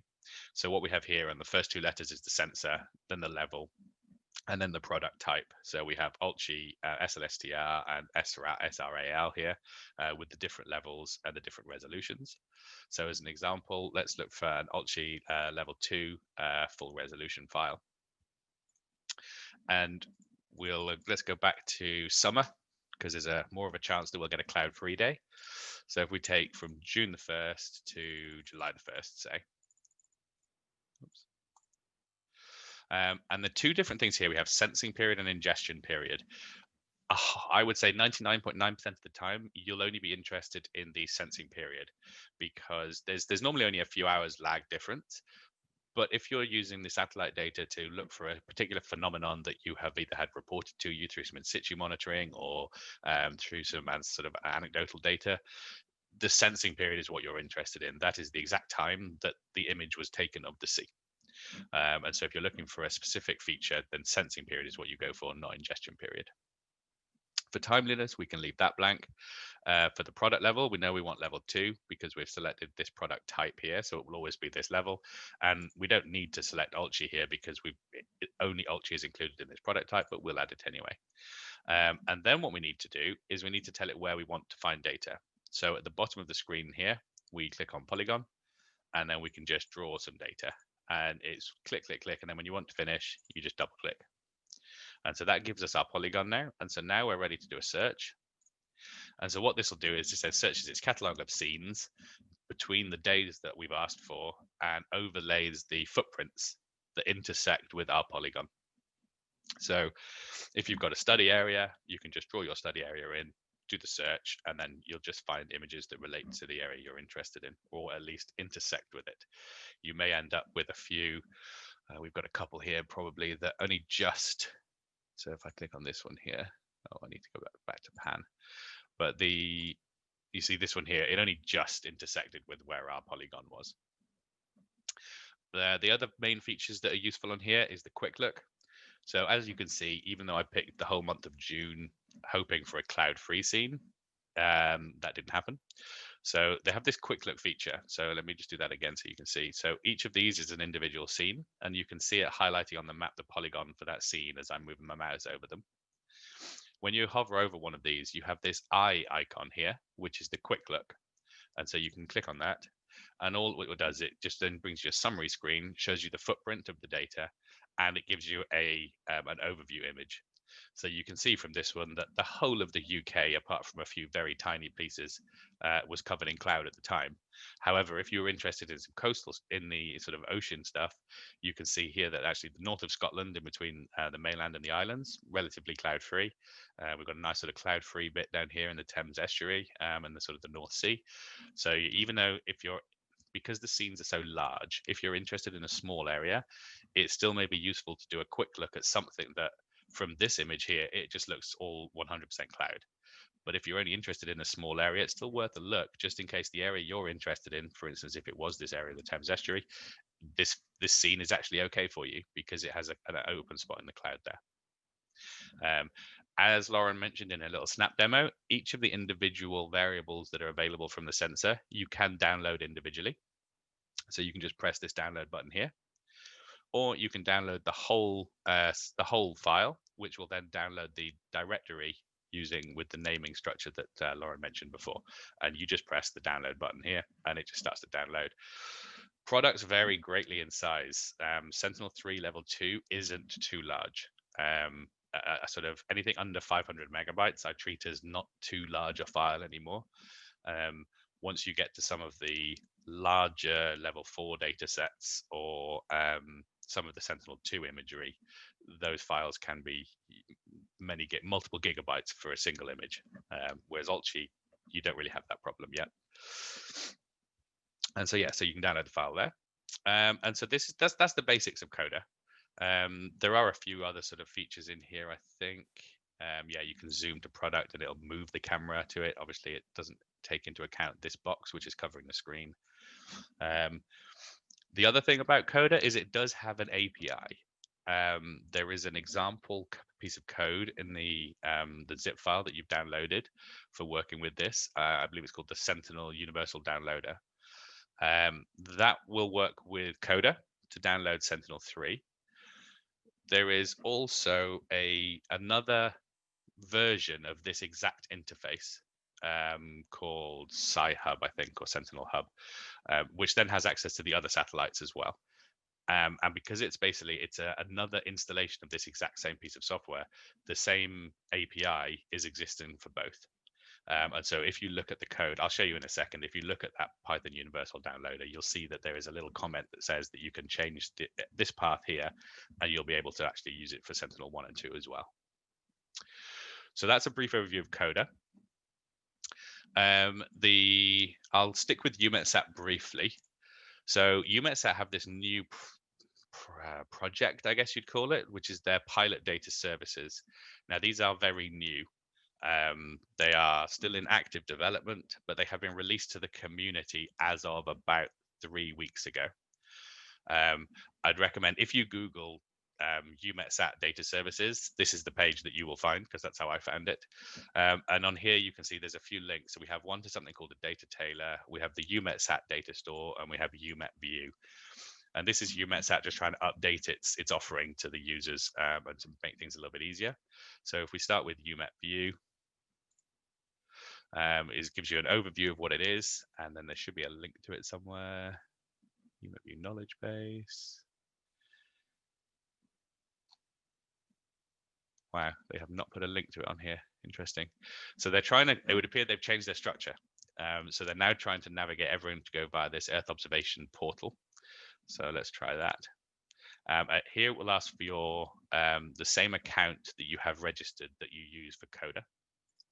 So if you have a login account for Coda, this will be the same details. Okay, and then it brings you into this new interface that they've created. And so if we want to look at EUMETView, we can click Access here. And EUMETView is just a viewer. There is no ability to download data from here. It is just to view data. And they have also updated this quite heavily in the last 2 weeks, because this looks nothing like the last time I came to look at this website. But as with most GIS sort of web slippy maps, you have your map that you can move around, scroll and zoom in. And on the left here, you have your variables, your layers. So you can see it preloads it up with an air mass and a precipitation, and then you can just use these crosses here to get rid of them if you want to. And then to add a layer, you can just go to the green button up here and then start looking through the data that's available. So we're going to Sentinel 3A. Let's have a visualized product. Okay, so we can get some Algae level 2 chlorophyll concentrations. And so let's add that to the map. Oh, and they do have a web coverage service. Superb. I've spent the last few years of my life working with data services, so it's really good to see that. And so that's now been added to our map. So we can close that here.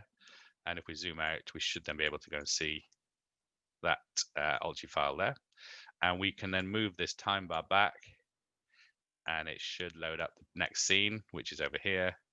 And I think you can use these next and previous timestamp buttons here to move.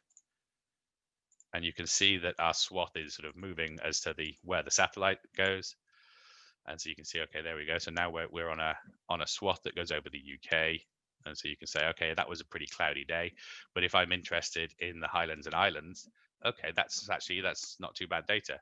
So I can look at my my date down here. So I know that I'm on the 5th of October 2020, and it was a file at 10:56. So I can use that information to then go back to Coda to then go and pull out the exact file that was used to make this little visualization, and then use that for my analysis. So UMet View, a good way to look at data to find something useful to you, and then you go to Coda to download it, or you use one of these new services that exist, the UMetSat Data Store and the UMetSat Data Tailor. I won't go through those in a huge amount of detail, primarily because they're brand new, and the documentation is being developed still.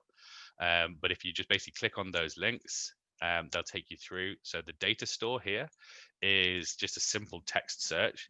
Now, one of the shortcomings of this, as it's still a pilot service, is it currently only contains UMetSat's meteorological data. So if you really wanted some meteorological data, great to go here. But for the moment, okay, no, they've added some sea surface temperature now. So from yesterday to today, they've added this data set. But as you can see at the bottom here, there's only 19 data sets. It doesn't cover anywhere near their full catalog yet, but it will. And it's then just a nice simple search up here. So we could just do temperature, if you can spell. And then you can see, you can then pull up the data that matches that. So this is, again, it's a very new product that the UMetSat have, but worth having a play around with. We then have the data tailor. And again, I won't go through any of this, but this allows you to not just find the file that you want, you can then do something to it. So you can either change the file format, you can reproject it, you can add multiple layers to the same file. As I've said before, though, this is a very, very new product. And I think it's something worth looking at and to keep an eye on. But for the moment, I still think the majority of you will be pulling your data from Copernicus via either the Coda or from CMEMS. And so that's where we'll go next. So all of that you've seen so far is UMetSat. And for some reason, someone is ringing me. And I'm just going to let that go. So yes, everything we've seen so far comes direct from UMetSat, and it goes up to level 2. For other data, I would say that the CMEMS is the majority, is where majority of you will go to get your data. And CMEMS, again, marine.copernicus.eu.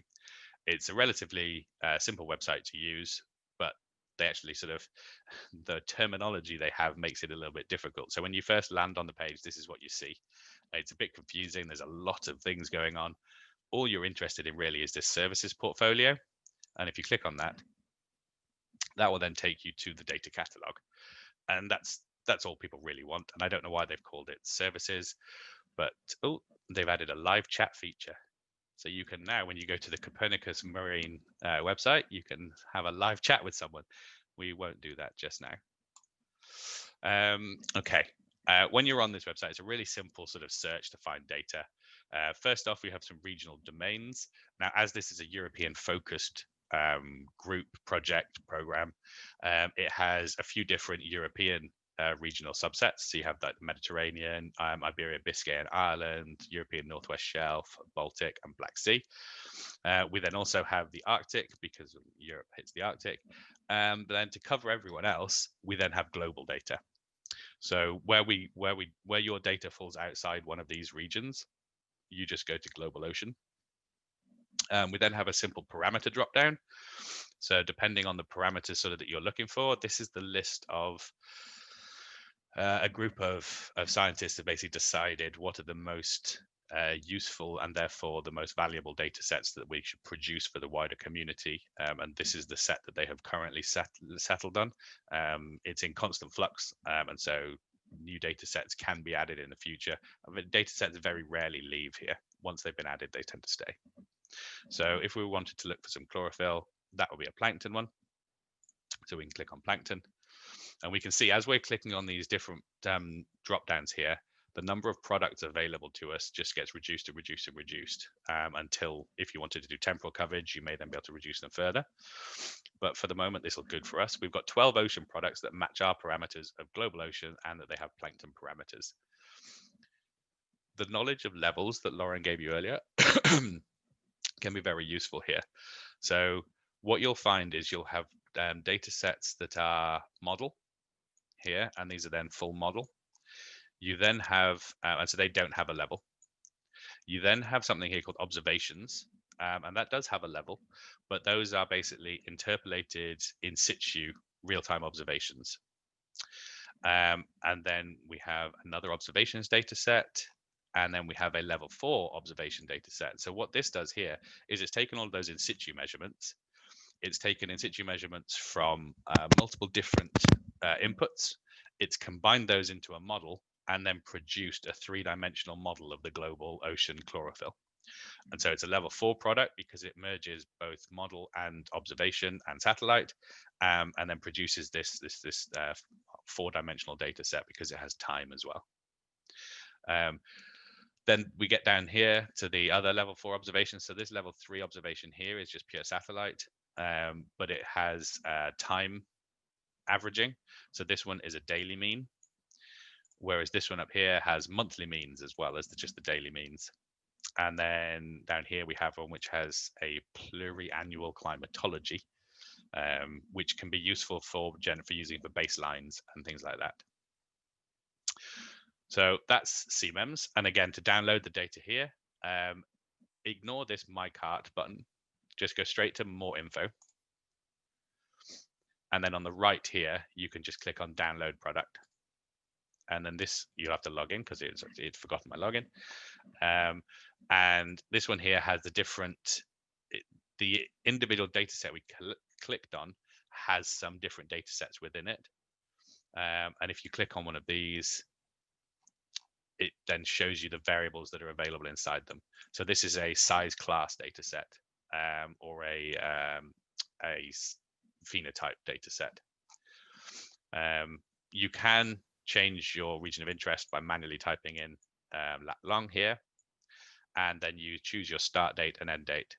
Because the CMEMS data are time series most of the time, like I'd say 99.9%, you can basically, you'll take a start and an end date, and dependent on the data set you've chosen, you'll then have either a month's worth of daily data, you could have a year's worth of monthly data, and then so it's up to you then to decide what you need. Once you've chosen your dates and the variables, because you can, if you want to ignore some variables, you can say, I don't care about those. You then just press this download button. Now, this should be fine. It's a global data set, but I've only selected one day, I think. But basically, CMEMS has I think it's a 1.1 gigabyte limit on an individual file. So if you wanted 10 years of data globally, that would be over the 1 gigabyte. But there's nothing to say you can't take all of that data. You just have to break it down into 1 gigabyte chunks. So there's still no limit on the total amount of data you can take. They just limit individual files that you can take. And if I go back, see this file was relevant. Oh, I was very close to being over the limit actually. So that's a gigabyte. But what you can do is if this was over the limit, you could come in and you could say, okay, actually, I don't need that variable. I'll get rid of that variable. And I don't need this data set doesn't have depth, but you could choose a specific depth if it was a full 3-dimensional model data set, or you could reduce the amount of time that you were looking for, or you can reduce the geographical area that you're looking for. So you can combine all of those things to basically reduce the download size until it's an acceptable download size. So those are all the different, well, some of the ways of getting data. So I should just switch my screen share at the moment.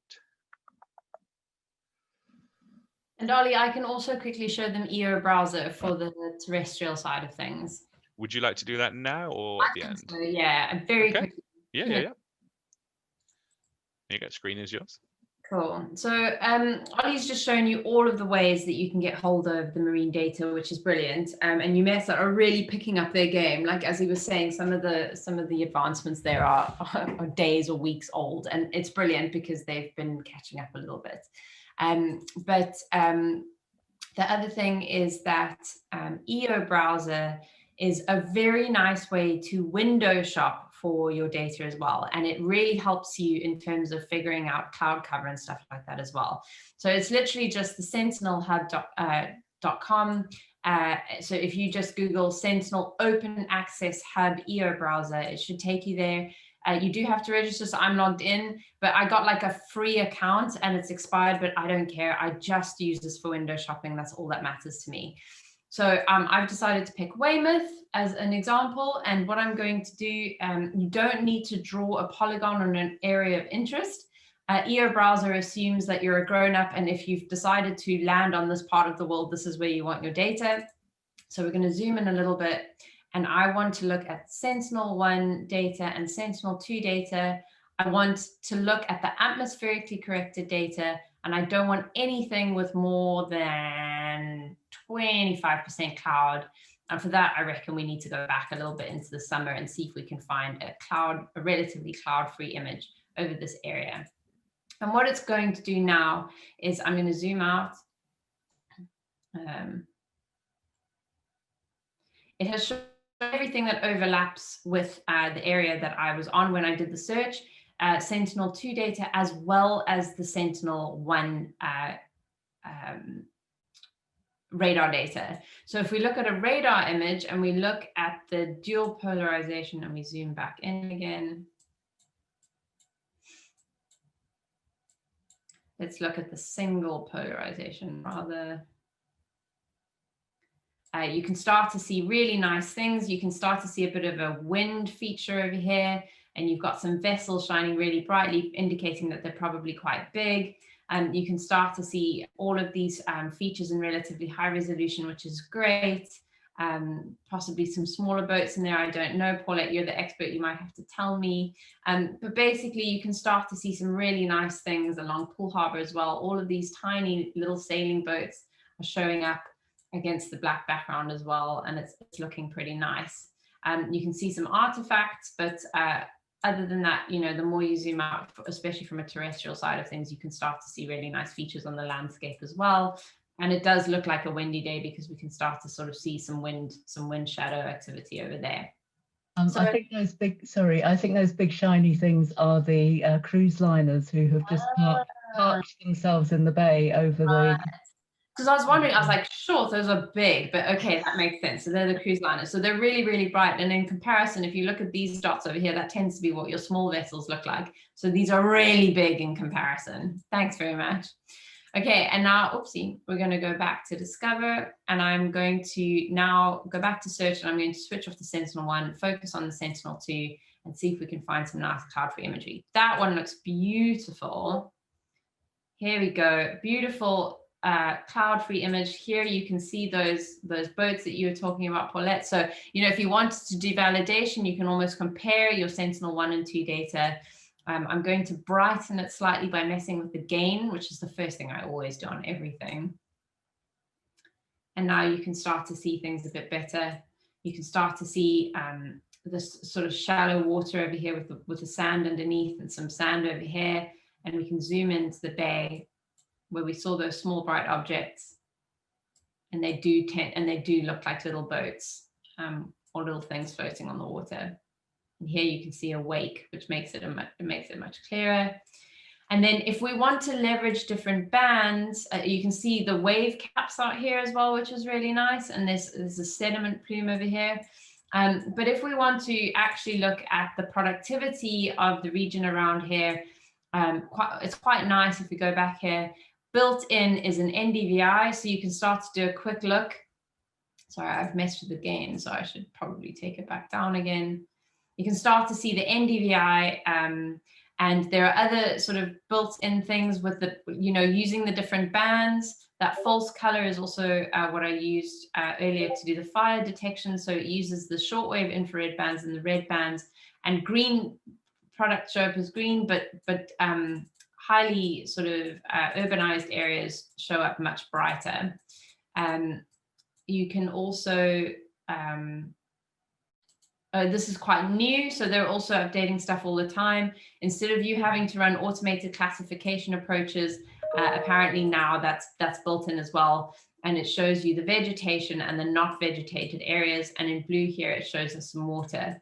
And what's quite nice over here is if I take away the scene and go back to the true color image, in fact, if we do want to do some studies of turbidity in water, well, this doesn't look particularly nice. I think it looks to do with mining. But if we did want to go into some inland waters, Sentinel-2, you can see from the resolution, is sufficiently good to start to extract things about our inland waters. So there you go. So that's a very, and of course you can't download any of this data. Your capability is very much what's built into the toolbox. But certainly I would say right on the 26th of October, what was it? September, I got this beautiful cloud-free image, and this is the image that I want. And then I would go to the Sentinel hub, literally this, sorry.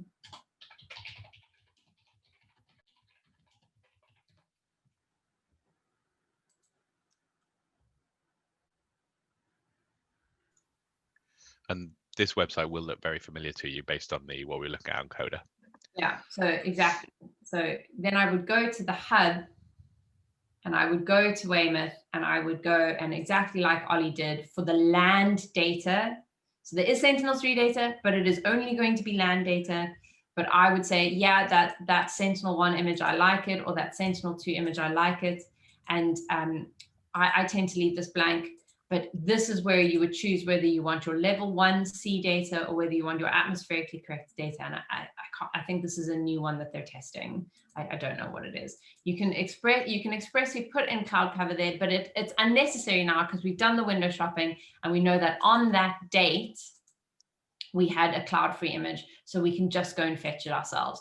Downloading a Sentinel 2 image does take a little bit of time because it is high resolution data. Sentinel 3 is a lot quicker, and Sentinel 1 sort of in between. So this is how you window shop and then go and fetch your data. If it is older than a year, then you go here instead. So ta-da, that is how I would say is the best sort of approach for going to go and window shop and go and fetch your data, whether it's marine or terrestrial. So I hope that whirlwind sort of explanation has been sufficient. And when you go and do it yourselves, this rings a bell. And if not, Ollie and I, you've got our email details, just email us. We're very approachable, and we're really always quite excited to help people. It's better than doing our own work. Okay, I'm just seeing if I could get participants up whilst I was on here, but I can't. That's fine. Okay, so we've described some of the data. We've given you some places to get it. Now we're going to do a very little quick demo with some of the basic steps that you then do with Python to then analyze that data. So look at the numerical values.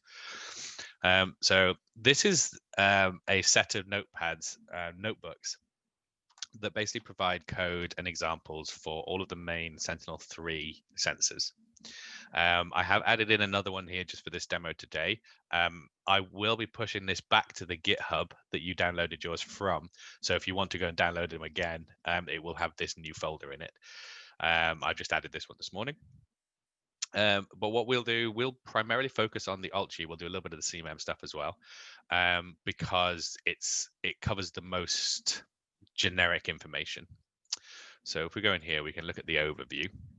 And so these notebooks are aimed so that you can go through them on your own, but it's easier if I'm here at the same time in case there's any issues and things like that. But feel free to play around with these as much as you want.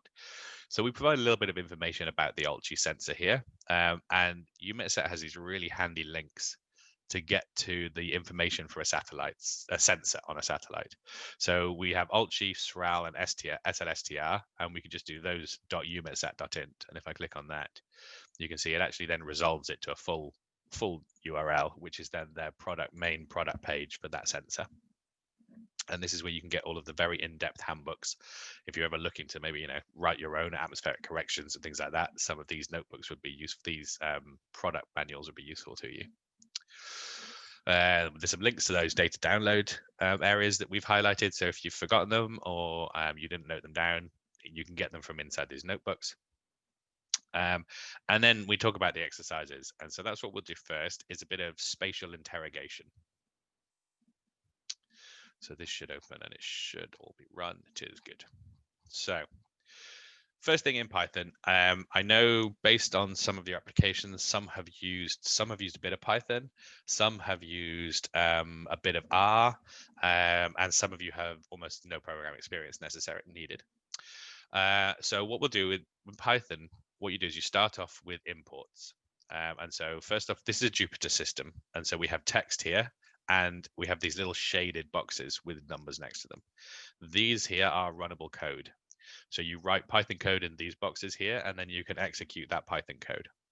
So it's a really nice, handy way if you want to write sort of some notes for yourself whilst also writing some code, or you want to have sort of a static image that you want to look at whilst you're also writing your code to think about it. This is a really nice way of doing that. So in Python, we do the imports first legally, or not legally, like syntactically, you don't have to. It's just good practice. And some systems will warn you that you've not done things the best way possible, but it will work still. So we are going to be using these two libraries, well, three libraries, primarily for everything we do today. So I'll go through them in a little bit of detail.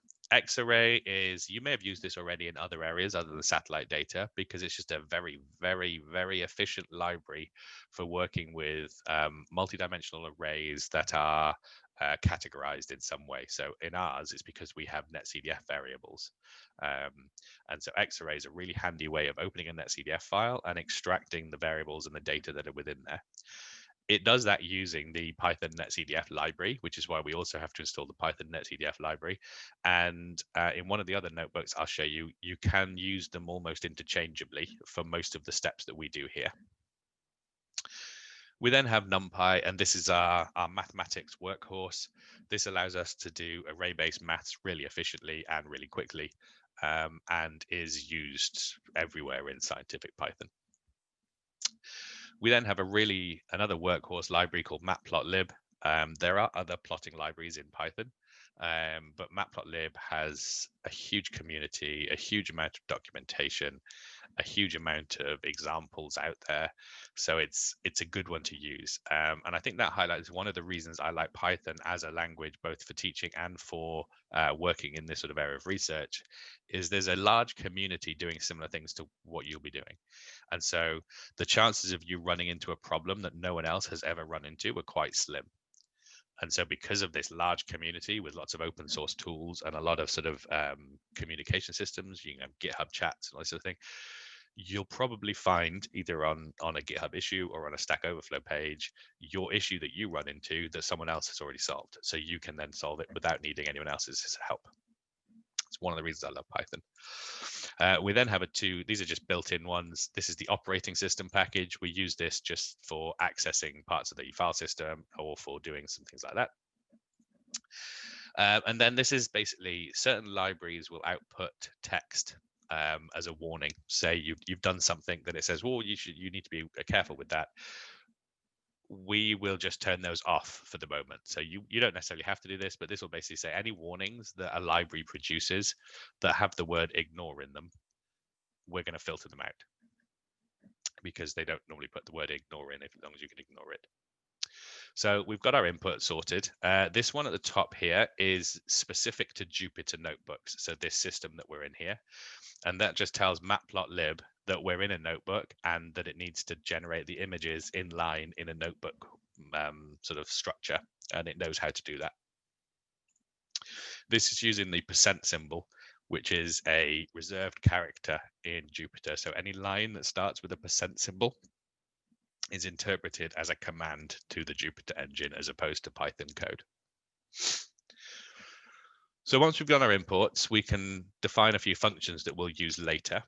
I won't go into this detail in a huge amount, but as Lauren discussed in the snap demo where we have all of these flags, so each pixel can have multiple flags associated with it, where there's a quality flags or warning flags. There are a large set of them. The way that those are stored are they basically do a little bit of simple binary arithmetic over the definitions. So basically, if you have flags 1, 2, and 3, it does a binary OR of 1, 2, and 3, and that then gives you a number, which is then what's stored in the pixel.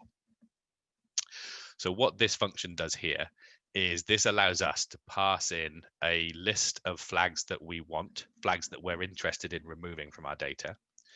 The names of those flags, because that's how they are referenced in one of the variables. The flag values, so these are then the individual bit values that are referencing by the names. we then have the data. And so this is basically where we have, say, for instance, we have a chlorophyll image from Sentinel 3. We will have a corresponding, exactly the same resolution and grid flag data. And so that's where we then get this per pixel flag info from. In ULTI files, the flag is called WQSF, and in SLSTR, it's SST.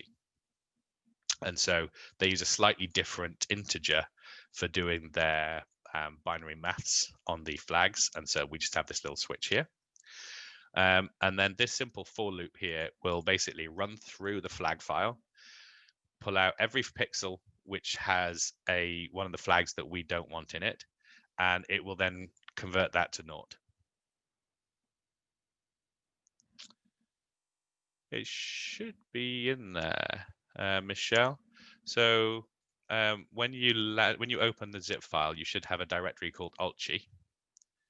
And if you go into ULTI, you should then have this structure here.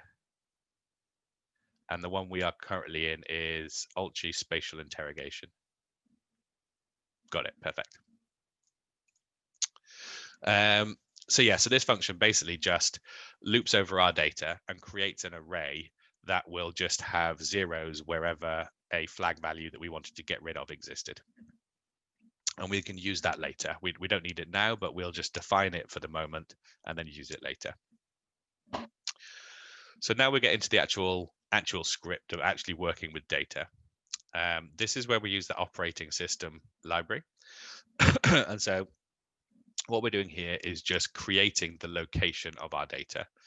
Now, Windows and Mac, as an example, have their file paths very different to each other. And in the most simplest way, in text form, the slashes are different directions. By using this os.path.join function, we can simply pass in the pieces of our path without the slashes, and then this function adds in the correct slashes. So it's not strictly needed, but it just makes your life easier. If you're ever switching between computers and you can't remember which way it goes around, if you use os.path.join, you don't need to remember. And so we just set this here to the location of the folder that we downloaded from GitHub. So we're using this one, and we have lots of different data in there. So what we then need to do is we then need to create an input route, which we take this path that we've created that'll have all of our data in it, and we just add on to the end of it ULTI test data. And so that then is the specific directory inside this generic directory where our data are. And we then need to pass in the name, the input path for the file. And so this is not for an individual netcdf. This is the Sentinel 3 directory for each of the files. So when you download a file from Coda, it's a zip file with a folder in it that will have a name like this. And inside that folder, you'll then find individual .nc files related to the individual variables. So what we've done here is we've just built up a path. We've got our generic location. We've then added to that with our specific ULTI test data directory. We've stored a string, which is the folder name for the individual scene that we're interested in. And we've copied in the name of the variable that we want to work with. So in this case, it's the chlorophyll neural network algorithm. We then have a little check here, which basically will go through two issues that can occur. One of them is an obvious one, is that somewhere in this path, we've made a mistake and it can't find the file.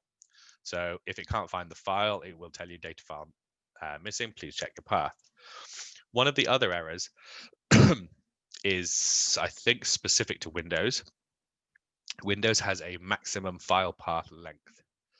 Now, it's less of an issue with these Sentinel 3 files, Sentinel 3 ULTI files, because the netcdfs have got relatively short names. With some of the other Sentinel 3 sensors, the actual netcdf variables are also as long as the folder. And so if you combine that length twice because of then the variable name, and however sort of down into your file structure you have the directory that you've downloaded, you can go over this this maximum file size limit. It's not a file size, sorry, a maximum file path size limit. And so this check is just to make you aware that that may be an issue. And the simple solution to this is I just sometimes will just create a directory right at the root. So just C:// send2 data or something like that, or send3 SLSTR. And that will then, yeah, that should then fit within the limits. But again, it's not a problem for us today. Our file is fine and it's in the location that we expected it to be. So what we then do is, this is now the bulk of our operation, is opening the data set. We use os.path.join again, because we're good Python citizens and we're going to not use this instead of hard coding it. And we combine our input root, which is our path all the way down to altitude test data. We combine our input with our input path, which is our Sentinel III directory. And then we combine that with the file name, which is chlorophyllneuralnetwork.nc. So once we pass that to the X-array, we can pass it to its function called open dataset, and that basically knows that the file is netcdf, understands that without you having to tell it, and it parses the header in the netcdf and creates a file type object for you. What you can do is you can then look at that object to see what variables exist within your file if you're interested in that. And so I can see here that inside the chlorophyllneuralnetwork.nc file that we have opened with X-array, it's got 2 dimensions, it's got 2 data variables, and it's got 16 attributes. Now, this is because it's pulled all of this from the metadata. So a netcdf file, it's a binary file format, but it is self-describing. So there is a header block in the netcdf which lets any other application that's parsing the file know the structure of the data, the bounds of the data, the resolutions of the data, and you can put any other information you want in here as a data producer. So you can see in here we have things like there is a history of how this file was produced. We have the full product name, the netcdf version that is used within the file, any references that are part of either the product specification or the processing specification, and then the actual title for the data set. So you can see that this is Ultra Level 2 Water Product Neural Net Chlorophyll Concentration data set.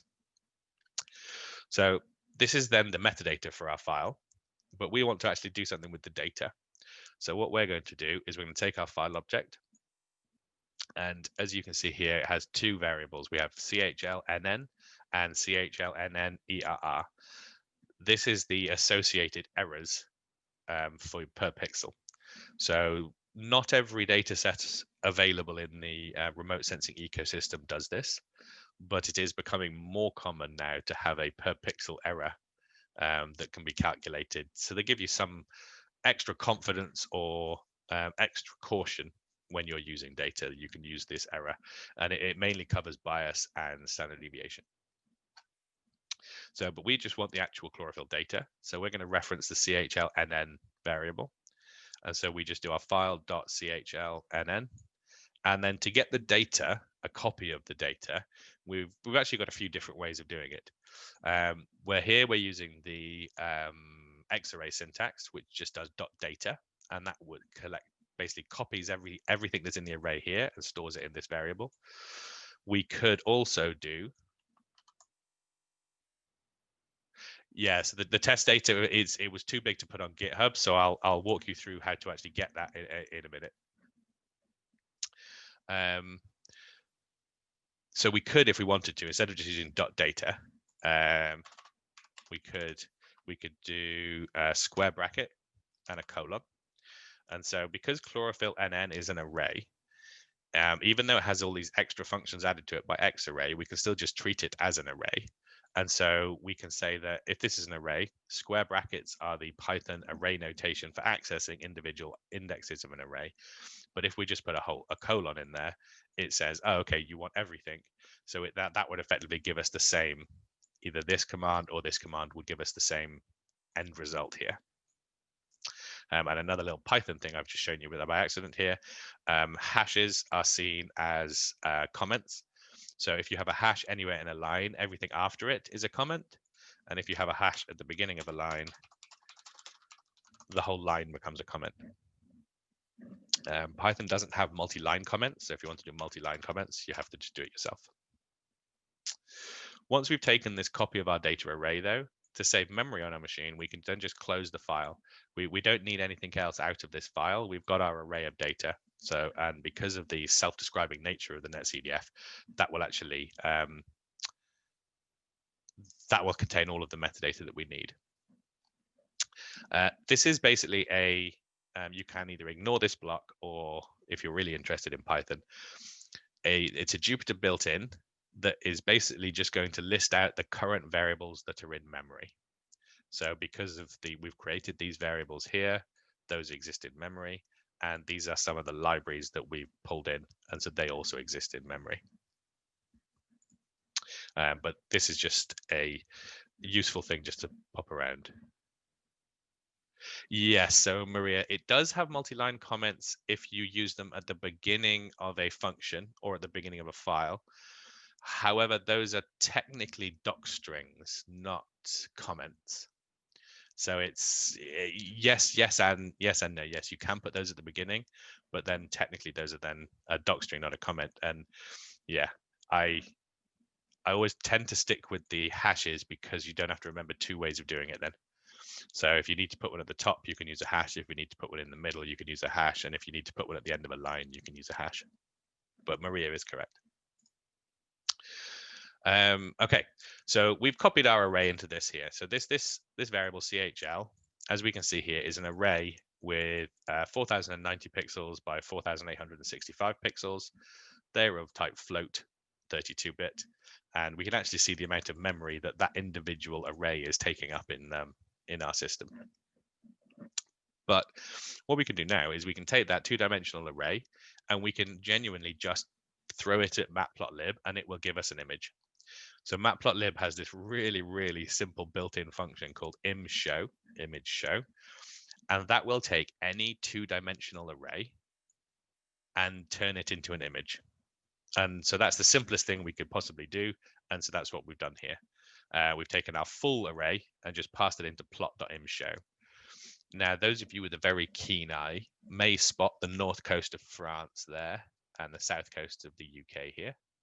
But obviously this is very, very cloudy piece of data. But I was interested in this bit here. So even though most of this file is too cloudy to use, the bit that I'm interested in is actually really nice and clear. So how do I take then this whole giant image and just look at the bit I'm interested in? There's a couple of different ways. The first and simplest way is to use pixels. So you can see here we have 4090 pixels here, and we have 4865 pixels here. We can effectively tell Python, as this is a two-dimensional array, we only want certain indexes from each dimension. And so this is what we do down here. We're going to choose to subset the rows and the columns.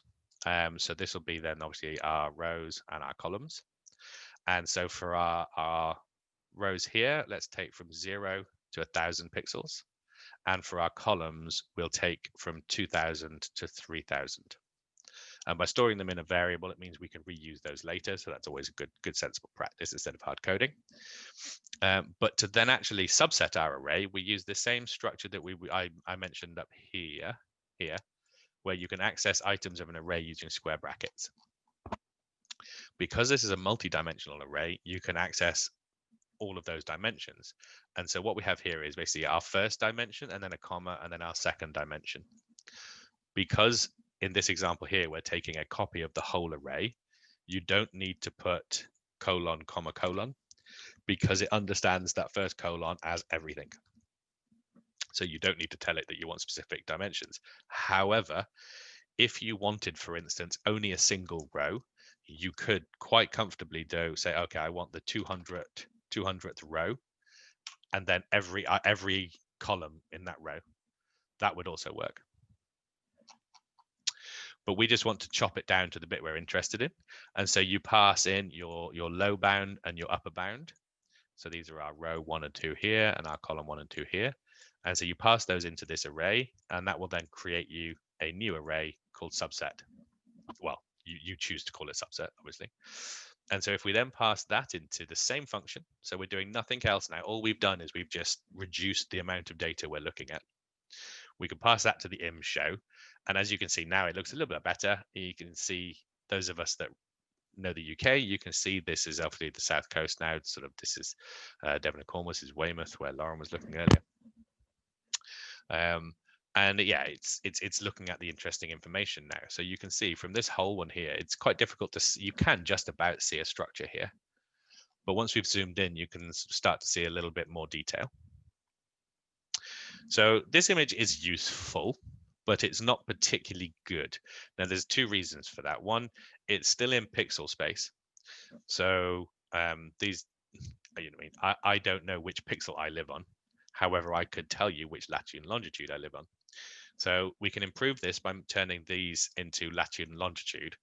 But if we just did that to this image without any other changes, it would be incorrect. And that's down to the real simple sort of process of projection. So we take an image of a almost sphere from a satellite, and then we turn that into a 2D image on our screen. To make that make more sense, we need to run it through a projection that understands this data came from an image of our 3D globe. And so what we can do is, so we will improve this by one, in making these pixels latitude and longitude, and also reprojecting the data so that it is a true representation. And so for instance here, this looks slightly squashed. If is the technical term. Basically, this pixel here is too close to this pixel based on where it actually is in the real world. So to improve those things, we can then use another library. And so this is where I say you can import wherever you like. And so because this is a tutorial and we've got this little flow, I'm importing these here in the middle of this script. If you were writing a script for yourself, you would put these at the top. Like I say, you don't have to, but you should. So we're using this library called CartoPy. As it suggests, Carto, it understands maps and it's a Python library. So they went really simple name, CartoPy. It also understands matplotlib. So because we've imported matplotlib already, when we then import CartoPy, CartoPy knows that matplotlib exists. And so we can use the two together without actually having to do anything or tell it to do anything special. As we're now going to be making a map instead of an image, I think that's the best way to look at it, because a map is geo-corrected, it's projected, all of those things. We need to sort of set a few extra parameters. So the first one here, we've got land resolution and we've got land poly. So what this is for is the borders on our map can be very, very high resolution, sort of 10-meter resolution. So that is every 10 meters of the real world border, there is a pixel sort of on our map. Or we can have 50 meters, or I think they do a 200 meters. 50 meters is a good sweet spot. It's not too much data to render onto your map, and it gives you a decent amount of sort of coastal information. Again, if you're looking at a terrestrial border, that would be the same. We then have our land poly. And this is then again, this does nothing to actually help us understand our chlorophyll, but it helps us make a map that then helps us to communicate what it is we've seen to either a wider community, a supervisor, into a paper.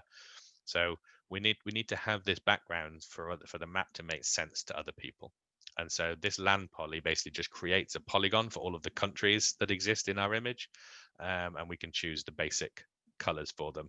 I think the built-in color for the land is, I think, a sort of a slight pinky beigey color. And so we've set up our CartoPy. What we then need to do is we need to pull in some new variables. So one of the shortcomings of a Sentinel III file is the geo coordinates are stored in a separate netcdf. In some netcdfs, if I come up here to these dimensions, you can see here that these dimensions are just columns and rows. It doesn't know what they are. In other netcdfs, for instance, the CMEMS one I'll show you in a second, they actually have the latitude and longitudes as dimensions in the same file. And so then those variables are co-located, and so it's really simple to use. Because of the file size issues, because AltG can be very high resolution, they wanted to limit the number of individual netcdf variables in each netcdf. So if you wanted to download the CHLNN without having the latitude and longitude dimensions and associated variables, you make the file a third the size. And so that was their rationale. Whether they were right or not, I'll leave that up to you. But what it means is, for working with Sentinel III, we need to get the information about the geospatial coordinates from a separate file. Now, at least handily, they have stored them in a file which makes sense. So in the same Sentinel III directory that we downloaded, there will be a geocoordinates.nc file. And this file I'm working through is just one downloaded from Coda. So if you download any Sentinel III level 2 file from Coda, full resolution, these variables will be in there. And so similarly to how we worked with our chlorophyll variable, we're basically just going to use the XR open dataset to pull out, open this netcdf. And then we're going to use another syntax to access the variable. So up here, we just did dot and then the name of the variable. Down here, we're then using the syntax which is made available via the netcdf library, which is to say, okay, take all of the variables that are on this file, and then you use a key to access the one that you're interested in. So we want the latitude and the longitude ones, so we use those as the keys on this variables dictionary. And then to copy the data, we use the syntax I showed you before, which is just square bracket colon square bracket. So this then pulls in a full copy of the longitude variable, and this one pulls in a full copy of the latitude variable. Now we have already subset our chlorophyll, so it makes sense that we need to subset our latitude and longitude variables to the same subset. This is one of the reasons why we used the variables for them, so we didn't have to then write them in again or remember what we had. We can just use our row 1 and row 2 to chop our latitude and longitude. And again, we'll just save those in lat subset and lon subset. Same process as before. Once we've taken a copy of the data that we're interested in, we can close the file, save a little bit of system memory. If you're on a laptop or something like that, that can be really, really important. So now what we need to do is take all of this information and just merge it together with a little bit of extra metadata that tells Cartopy how we want our map to look. Now, our data are for Northwest European Shelf. So a default projection will work fine. So we can just use the simple 2D CRS, which is called Plaque Carré. If you were specifically looking at, say, an Arctic Circle or Antarctica, there are projections that are centered around the poles for those sorts of data sets. If you were doing terrestrial data for North America, there is a projection which is much better for that one. I think it's the equal albers rectangular projection or something like that.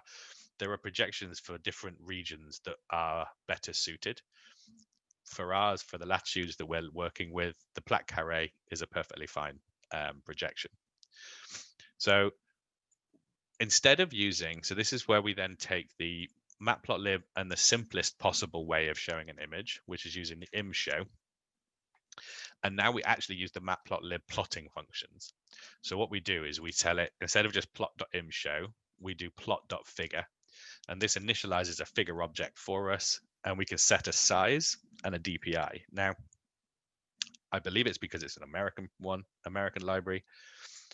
These fig sizes are in inches, as far as I'm aware. And then the DPI is obviously dots per inch. This can be very, very important if you're making an image for a publication. Majority of journals have a minimum DPI for charts, images, those sorts of things. And so this is how you can make sure that you have a really good image ready for publication. We then have to tell, so we've now created this figure 1 object. We now need to tell matplotlib. So this is one of the weird things with matplotlib. So we've created this figure 1 object. We don't need to use it ever again. Any actions that we apply on the plot object will apply to the last figure created. So that can sometimes get a little bit tricky to sort of visualize in your head. But so even though we've created this figure 1 variable here, we did it by using plot.figure.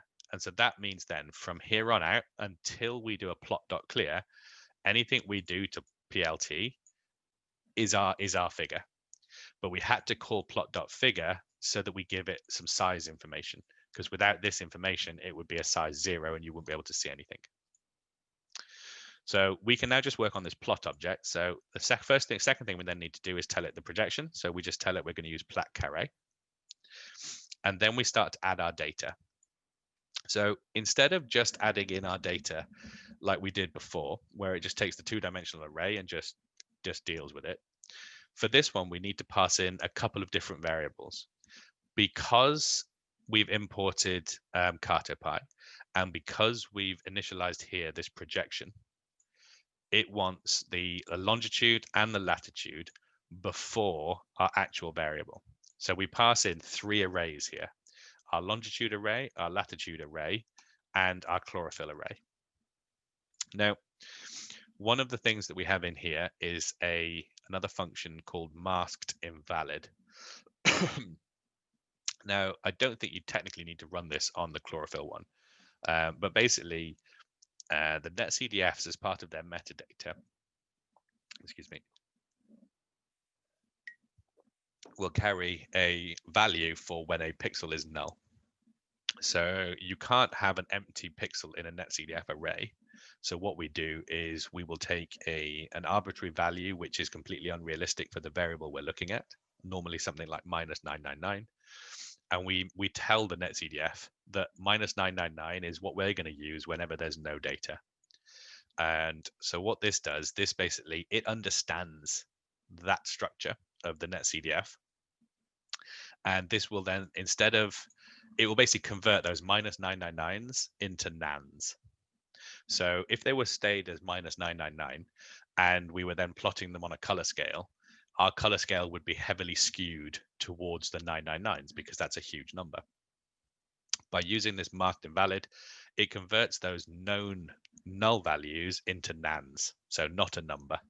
And the plotting engine is smart enough to see a nan and say, okay, I'll ignore that pixel. It doesn't include it in the color map. And for instance, if you were doing some simple mathematical statistics like averaging and meaning or medianing, you can do this because it will then give you the correct numbers. So you use masked invalid to turn the not needed pixels into nans, and then there are functions that you can use to do means that are called nan mean, and it then understands what a nan is and it takes it out of the equation so that you get the right answer. But for the purposes of this, that's why we're just using this, is just for our color map, basically, so that our color map looks good. For this data, we're just going to have flat shading. If you were doing some altimetry, sort of sea surface height data, you could maybe look at doing a hill shaded shading if you wanted to, specifically for terrestrial. That's less useful for the marine environment. The next 3 and the final bits that we put in here are all to do with the color scale. So I'll jump to the end quickly. We're going to use the color map that's called Viridis. Now, there's a large movement in the visualization community to move away from some of the more traditional color palettes like jet and rainbow to more... Yes, I want to apologize. I use jet and rainbow because they're some of the default color scales, but every time I do it, it hurts my soul. But it's what's built in, and Viridis we can offer you so you can integrate it into Snap because it is the best one and it is colorblind friendly. So I apologize for using it, but you know, there are limitations to what Snap can do. So yes, and so Viridis is very good for colorblind, and it's very good at helping you see differences in the mid-range of your color palette as well. There is a very new one called, I think it's called Turbo, and that's an improvement of Jet by the same people that created Viridis. And Turbo, I say this in the most sensitive way possible. If you have a boss who wants an image in the way that they wanted it in, because that's how they've always worked, you can use Turbo and they won't notice it's not Jet. That's what I'm using it for, and it works quite nicely so far. But you could set whatever color map you want here. For this purposes, we'll use Viridis. What we've then got here is, because this is a chlorophyll data set and it's in the Northwest Shelf, I can actually manually put in what I think would be a sensible minimum and maximum for my color scale, because I know these waters, I know these rough concentrations. However, you don't have to do that. One, you could just leave it blank and it would just try to detect it from the file. Or you can, like I say here, we've hard coded it. Or what you can do is you can speed it up a tiny little bit by hard coding it with the min and the maximum from your file already. So what we could do here, if I come to the end, I think I've got one here. You could change this np log 10 0.01 into np.nanmin and then our variable. And so this would then take the smallest not null value from our array, and then we could use that for our vmin. And then there's also a corresponding nan max that we could use for our vmax. But because I know these data, I know these variables, this is a sensible default for me. Everything else after here is metadata, and to make the graph useful and attractive. So we add in our coastlines that we set earlier. We set that land resolution to 50 meters. And so we're just going to say, give us our borders at 50-meter resolution that are black and 1 pixel wide. We then add our polygons for the land, which you can see down here is this sort of beigey color. And because it's a map now, not an image, we want to put some grid lines on it so that we can reference ourselves. We can say, okay, well, this is here. Okay, I know where this is. This is like 50.75 north and -2 point thingy west. So we can. It's a map. It needs to have this information on it. And then everything else is just the titles and sort of styling the text. Apart from this line here, which is then, so we've colorized our data according to a scale that we've defined. We need to communicate that to the user. And so the color bar object that we create here, now you see here, the color mesh, when we created it with our data, we referenced it. We called it F1. And we needed to do that so that for the color bar, we can tell it, you're a color bar and you're going to give us the information about the F1 color mesh. So that's the only reason we actually, this line here could just be like this and it would still work. But then this line, we wouldn't be able to have the color bar. So that's why we're actually assigning this to a variable, is just so we can then reference it later in the color bar. But if you didn't want a color bar, you literally could just ignore all of that and it would work fine. But we want our color bar and we want it to be horizontal.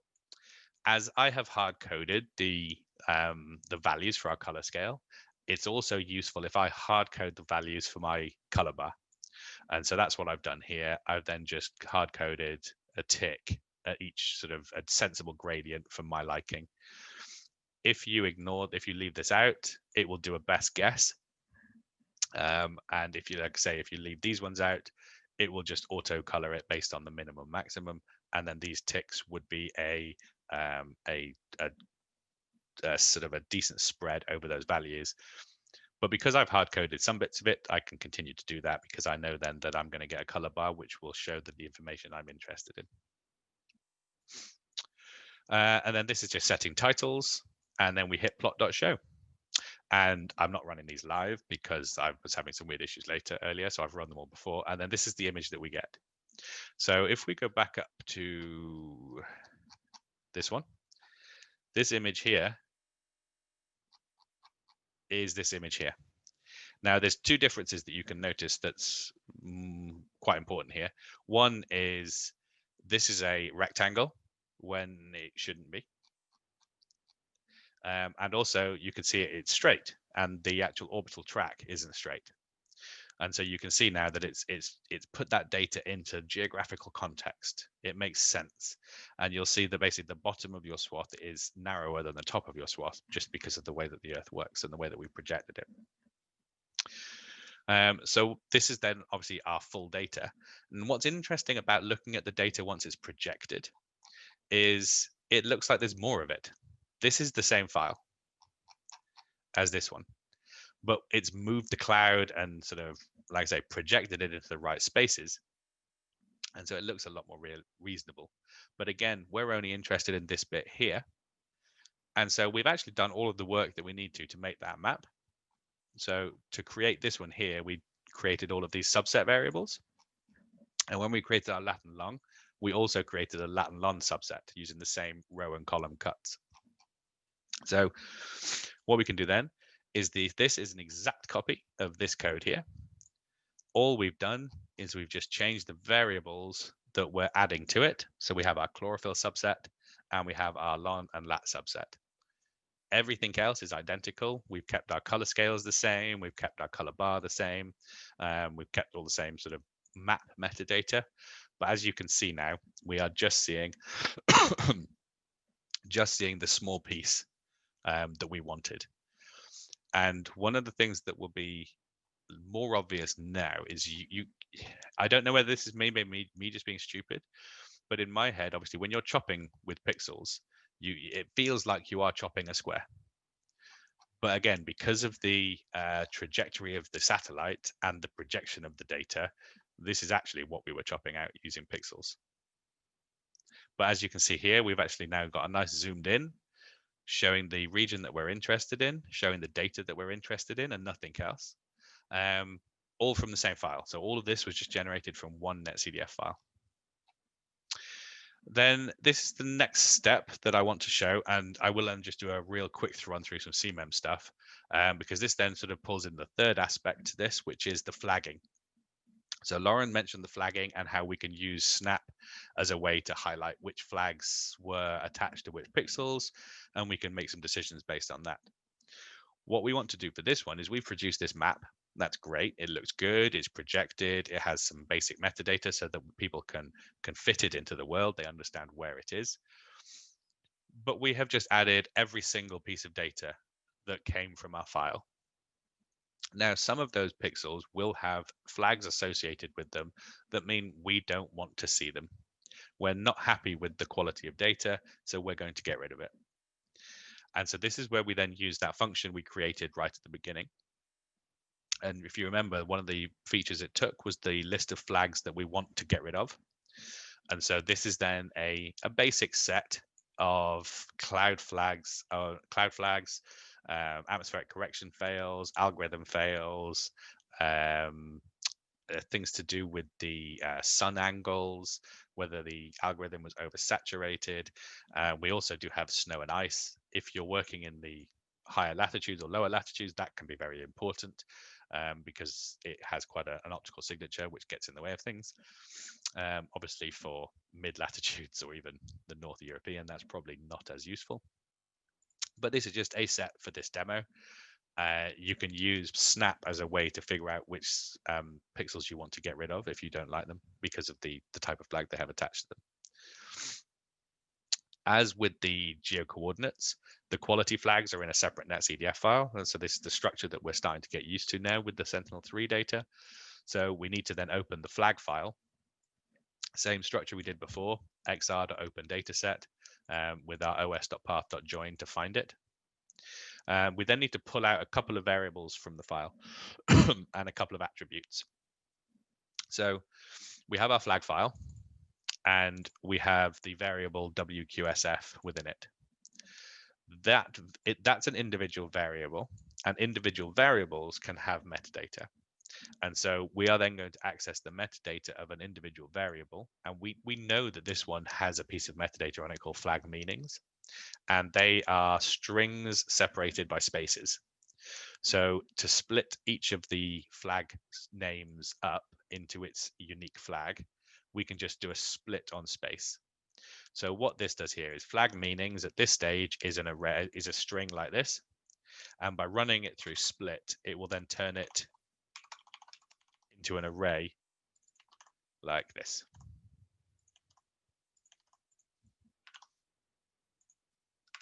So we can take a single string and convert it into an array. That's all we're doing here. We then need to get the actual bit values from the mask, and those are stored in the variable called flag masks. So we can just take those straight out. Those are standard, the way that they're organized already in an array.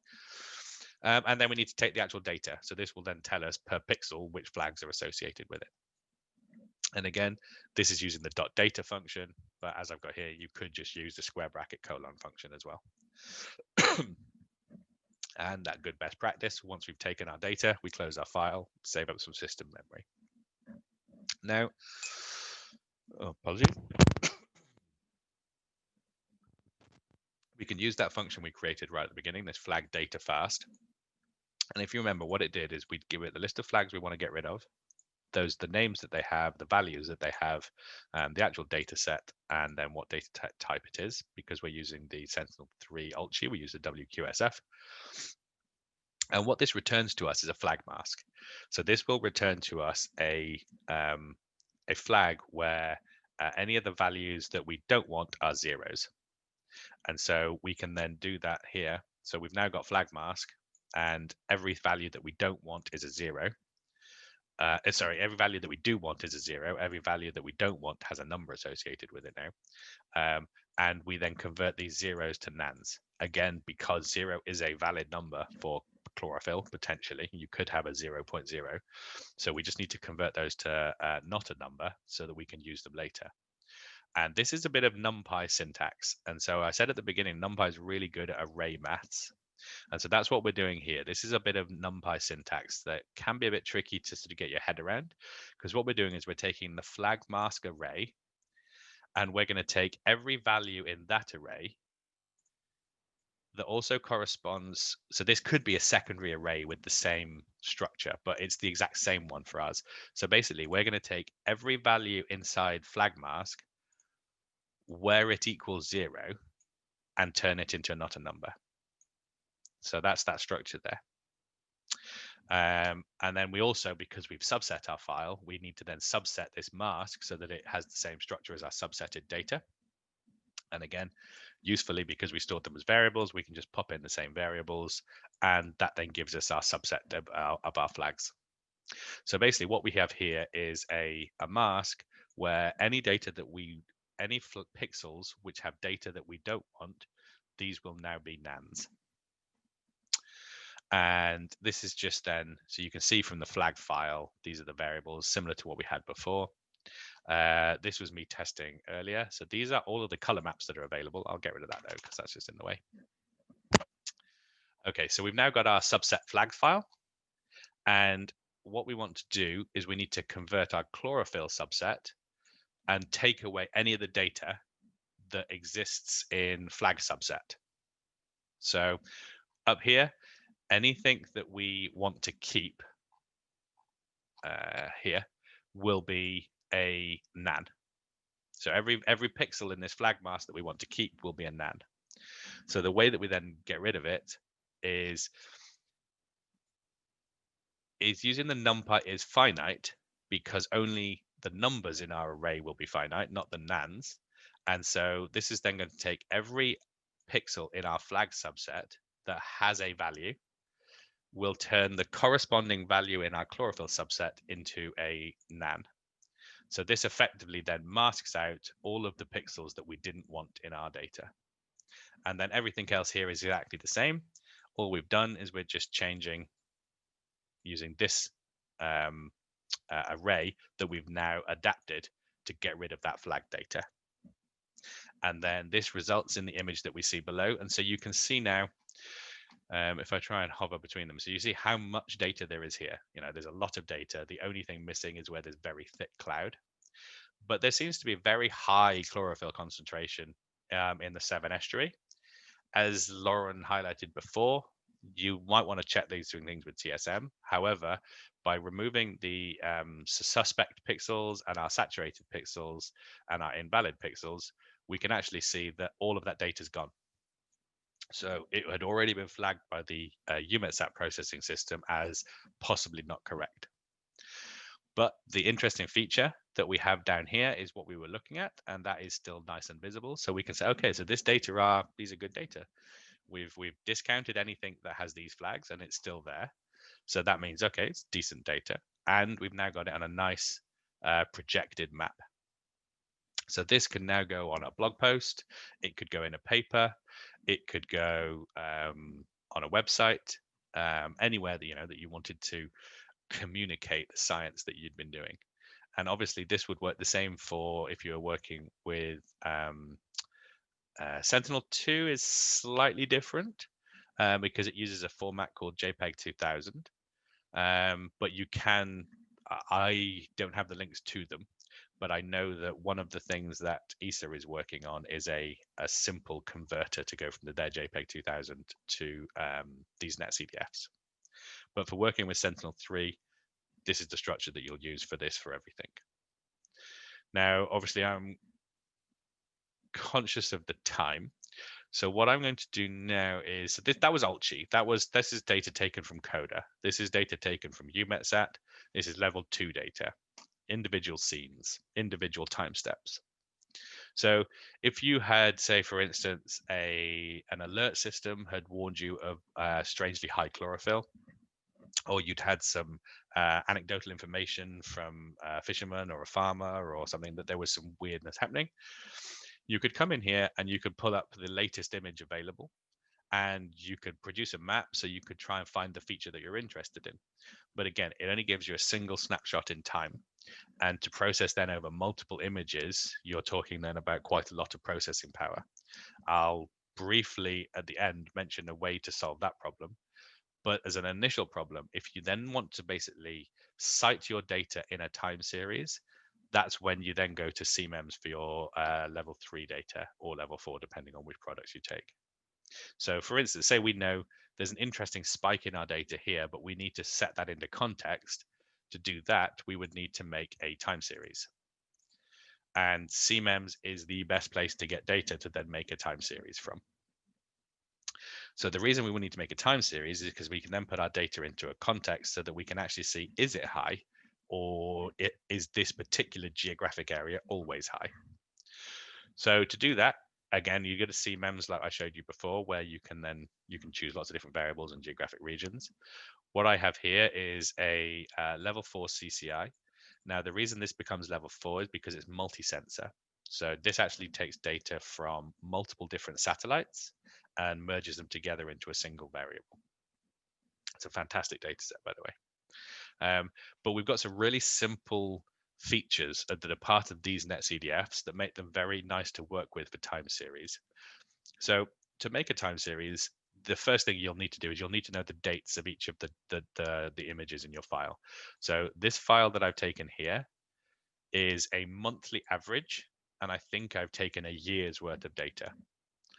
So I have an image for each month for a year. So I need to pull out the dates that represent each of those slices in this file. Now, if we just pull out the time variable, and again, using the same sort of structures we did before, so we'll open the data set and then we'll grab the variable from the variables dictionary.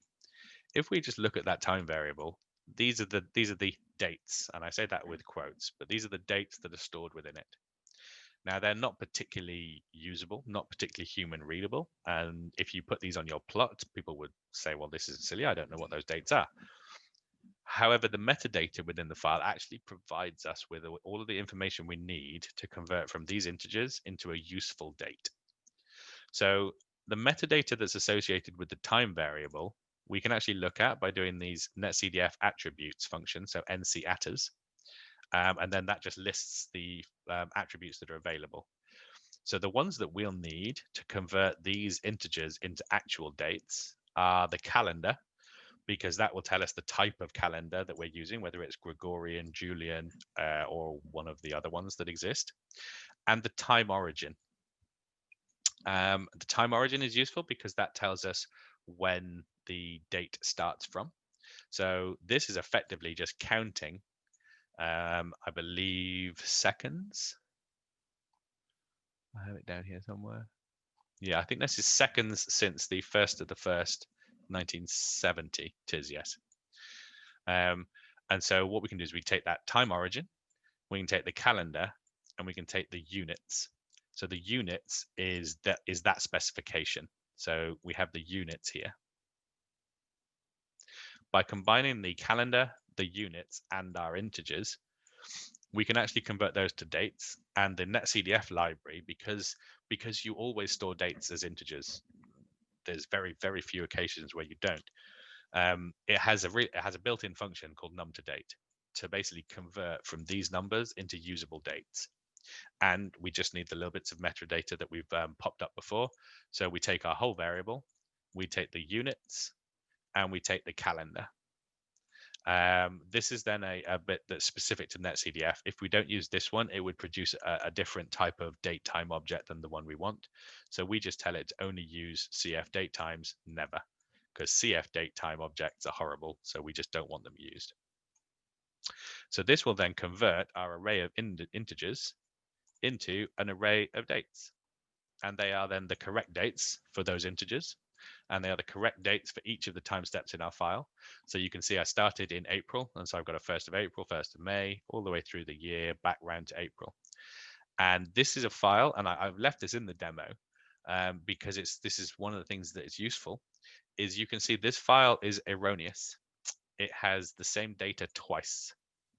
And what's really interesting is when we look at it later in the actual time series plot, it does not have the same data twice. It just some reason has the same date twice. So I have reported this back to CMEMS, and I'm assuming the file in their system has been fixed, but I still have this one downloaded. So now we've got our array of dates. It's relatively simple to make our time series plot. So all we need to do to loop through our data is basically, remember how I mentioned that the NetCDFs are multidimensional? The ones that we got from Coda were 2-dimensional because they were a single time step. These ones are 3-dimensional because they have multiple time steps. And so what we can do here is we take our chlorophyll data, and again, we take all of it. We don't specify which dimensions we're interested in or how many of them. We want everything. What we can do is then use this little helper attribute called .shape. That will tell us the dimensionality and the size of those dimensions of our array. So you can see the output from this command is actually here. And so what we have is 3 dimensions, which are 15 by 961 by 1441. And so this is our time, and this is our lat, and this is our lon. So we know that the first item that's output by .shape is the number of time steps. So we can just take that and call it time steps. So this says now is 15. And we can then use Python has a built-in function called range as a really nice way to make an iterative loop. And so we're just going to say here for x in range time steps. And so this will just loop through with x being 0 the first time, then 1, then 2, then 3, then 4, however many times we tell it to with this. And then we can use that number to access the individual arrays within our 3-dimensional system.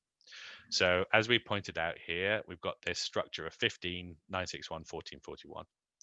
So if we wanted to access, I'm just going to put another comment here. So if we wanted to access the third time slice in this data, we would sort of do NC data. Obviously, that's not what I've called it. What have I called it?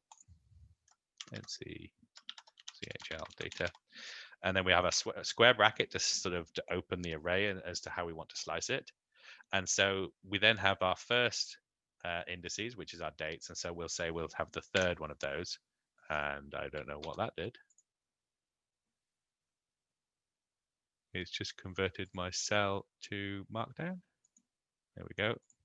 I think I've turned on some hotkeys by accident. But you can basically, you can put a number, comma, number, comma, number. And so that would then effectively be a single pixel. So that would be the third slice in the time index, the 122nd index in the lon, and the 344th in the lat. So that would be a single one. But we want to take an average over our image for each date. So all we do is we use the variable that we're creating inside our loop here, and we access that index on the time dimension. And then we want everything else. So we want the whole image for that day. And so that's what that structure does. And then we want to produce a mean for it. And we want it to ignore nan pixels. So pixels that are flagged as not valid, because otherwise it would skew with the numbers. And so we just calculate that mean for that individual time step and attach it to an array. So we have means as an array, which, there we go. And that we can then just hold values. So each time we loop through here, we average the whole image and store it in means. And then it's just as simple as, so this is then the averages that we've calculated. And then it's just as simple as plotting our dates against our means. And so then we now have here So with the relatively little code, I think there's probably only about 10 lines of code here that's needed, because obviously these aren't needed. These aren't needed. We've opened the file, we've taken the date times from it dynamically without having to know what they were, and we've created our data array. We've then created an array of averages over each of those time steps, and we've created our annual time series. And so we could then take the individual value we have for our individual date on the potentially anomalous event that we've been reported about, and we can then see that in the context of our annual time series. But this is an average over our whole large area.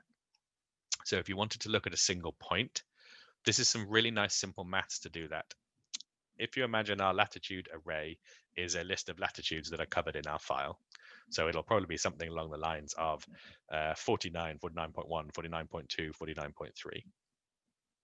If we want to find the index that is closest to a single point, so if we want to extract a pixel from our netCDF, we can take this array of latitude values, and what we can do is we can take the value that we want to find, subtract that from every single item in the array, remove the negative signs, and then we can then take the index of the smallest value. So argmin will give you the index in an array of the smallest value in that array. And so by taking the one we want, subtracting it from every single value, the one that has the smallest value left will be the one that is closest to the latitude we're interested in. And so by running that over lat and lon index, we can then basically say, okay, so we want latitude 49.2, longitude -9. By running it through here, we can actually then see that that provides us with the pixel index. So we know that in our image, pixel 557 by 575 is the point that we're interested in. And you can see that that does actually fit within the system here. There are possible ways to do that built in Xarray, but the next one, so if I jump ahead, we then do it over multiple. I've never done it for that, so that's why I've stuck with using just the simple maths for this one.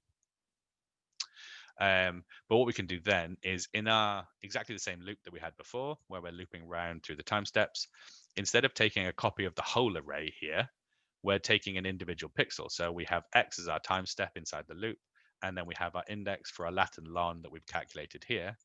And then all we do is we just append those values. We don't need to mean them anymore because we're extracting a single value. And so then we have this array of values, which we can plot now. And as you can see, because we're focusing on a very, very small point, we actually lose some data. So the data here was obviously flagged as either maybe it's cloudy or it's been removed because of an error. But for that specific lat-long point, we don't have any data over this period. Now, if that's important to you, what you can do is you can do a subset that's just a little bit bigger over the area you're interested in. So instead of doing a single pixel, we can do an average over an area.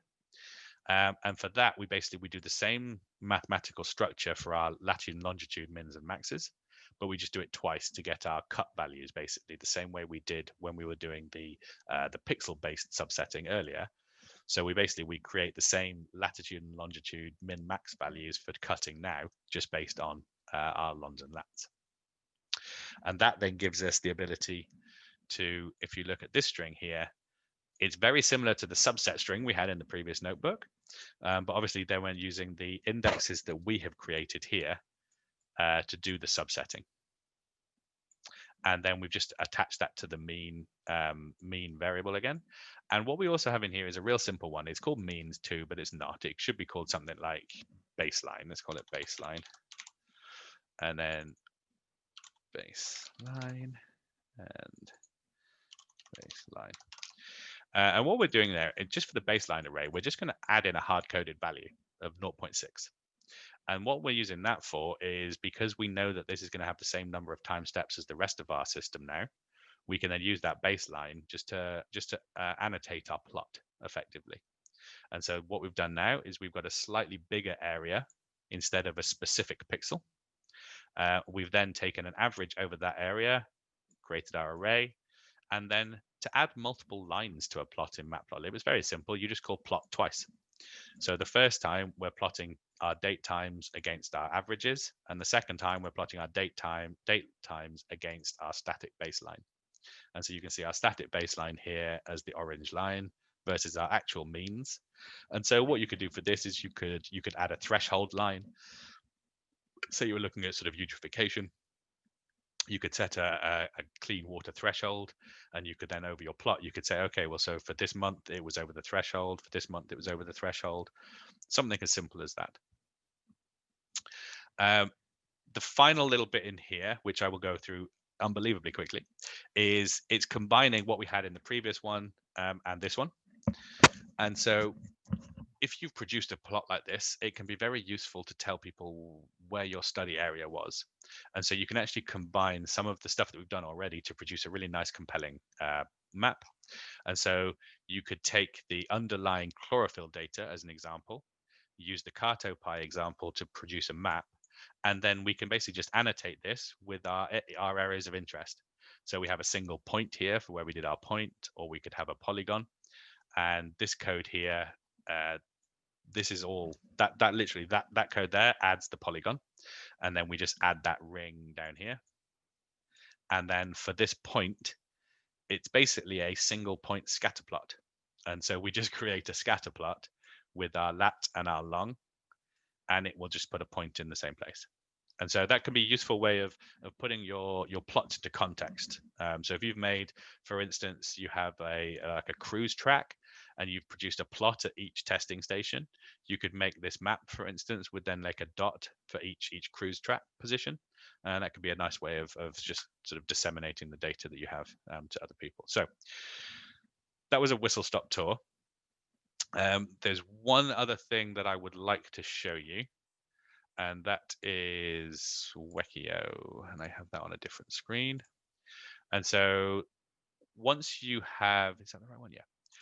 Once you've done some Python code, you've opened some files, you've written some processing, you've made some nice plots. What happens if you then suddenly want to work on lots of data and you've still only got your laptop?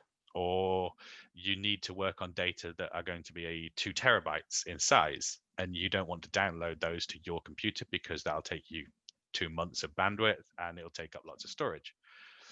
That's when these systems called DIASs can come in. I think Lauren showed CryoDIAS earlier. And this is another one called Wekio. They're free to register, and I should have an account, I believe. I think, yes. So it's free to register, and there are then tiered access. So for instance, Wekio has, I think if you go to services, infrastructure, no, I just want my stuff. Dashboard. There we go. This changed again 2-3 weeks ago. But on the left here, you've got sort of virtual machines. This will go somewhere. This allows you to actually create a Linux or Windows computer in someone else's system for you to do some development on. There are costs associated with that. The other thing they have is a Jupyter Hub. And again, I think this will be updated soon to default to expert mode for everyone.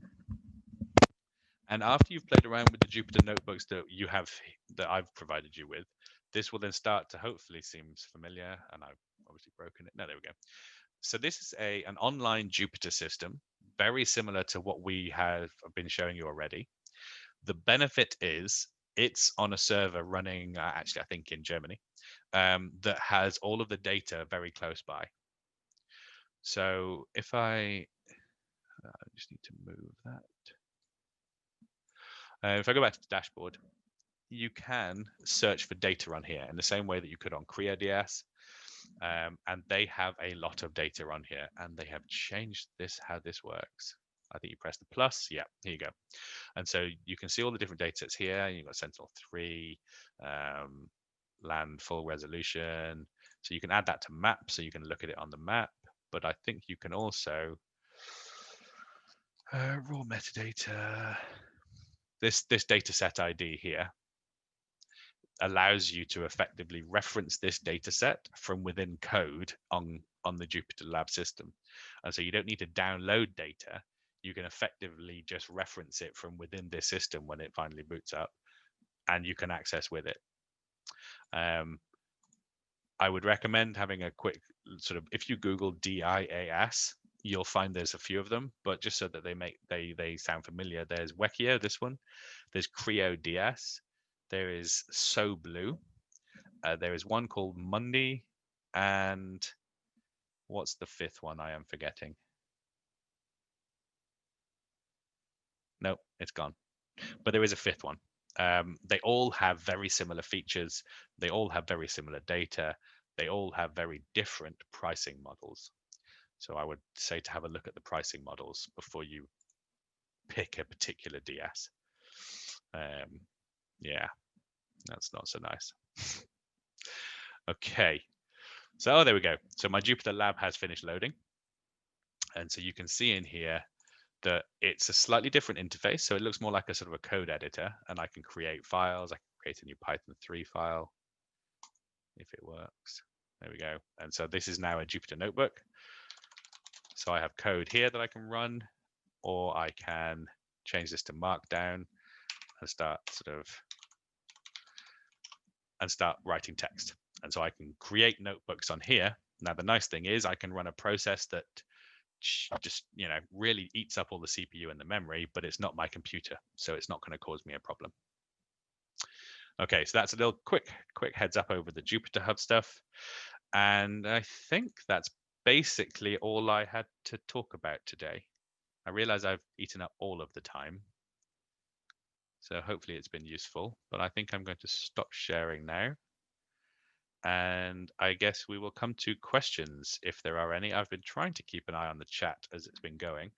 Yeah, you've done a good job on the chat. I wanted to say the workshop itself starts at 1, so maybe we should just take 5 or 10 minutes of questions so that people have an opportunity to grab some lunch before we sit down again for another few hours. By people, Lauren means herself, because she's presenting this afternoon.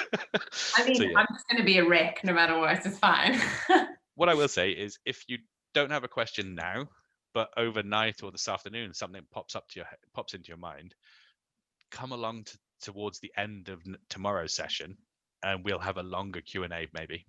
Yeah, I hope so. And also, you know, this afternoon when you go to the actual workshop and you see the work that people are presenting using the different types of data, you might suddenly go, wait a minute, I don't understand this, or how come they're using this when we were told that? Then come back to us with questions, because you might find this afternoon that with your new knowledge of everything that's out there, you think, I wouldn't have done it that way. Why has he done it that way? And we can either help to answer the question or go, you spotted something they didn't. So we're definitely keen to have more questions if you come up with them later today. And I've just stolen the screen back just to show you this, the universal downloader. So in the main directory that you'll have this Python Universal Sentinel downloader. And if you click on that, basically this is the Python file here. There is a README which sort of will walk you through roughly how it works. But the basic gist is you create a config file here. There's a template one, and then you just run this Python file with this ini file here. But there are examples on how to run that, and there's both a Mac and a Windows sort of batch process running for it here. So that's very self-explanatory. You'll all be able to understand that if you just have a quick look in there. Okay, I think that's me done. Perfect, and me as well. So thanks very much for your attention, guys, and for sticking around for the whole morning session. We're really grateful, and we hope that it was useful to you over and above everything else. Do we have any questions? Do you want to say anything before we sign off? Thanks, Maria. Thank you, Maria. I'm glad it was useful to you. Oh, thanks, you guys. Oh, bring it on. Yeah, you're biased. You're biased now, Tom, though. You do know Tom works for us. I did not know that. Yeah. Only as of this week, I think. Okay. Oh, wow. As of yesterday. So really, really new. Okay, that's good. Okay, well, I guess I'll thank all of you for wanting to come to this, because it makes it a lot more useful having people here to ask questions. And yeah, and like I say, if anything pops up tonight, pop into the session tomorrow, and if anything comes up after that, you will have our emails. If you don't, I'll get Paula to sort that out, sending them around, and make sure that you have all of them as well. Yes, and also Ollie and I are working with UMETSAT to design a more operational training workshop where we sort of pitch it at people at your level. So we know, for example, that you can't take 5 days out of your schedule, 9 to 5, to attend training courses like this, but we'd love to know what would work. So we were thinking about maybe doing something like this over a 2-week period. It's asynchronous. Maybe we do 2 hours a day. Is that something that you guys could commit to? Does that sound realistic? So we would love to hear from you at some stage. If you could, maybe we can send something round if you're happy for us to use your email addresses, and just say what would really work for you on, you know, as an operational training course where we really get you to grips with things in Snap, where to access data, and how to visualize it properly at getting your computers working, everyone's computer working on Python, and giving you access to all of that code. So we would love to know what would work for you, because this has been, as Ollie and I said, it's been such a whistle-stop tour. It's like quite high level, but if you really want to get the training, how would that work for you on, you know, while working full-time? We'd love to know.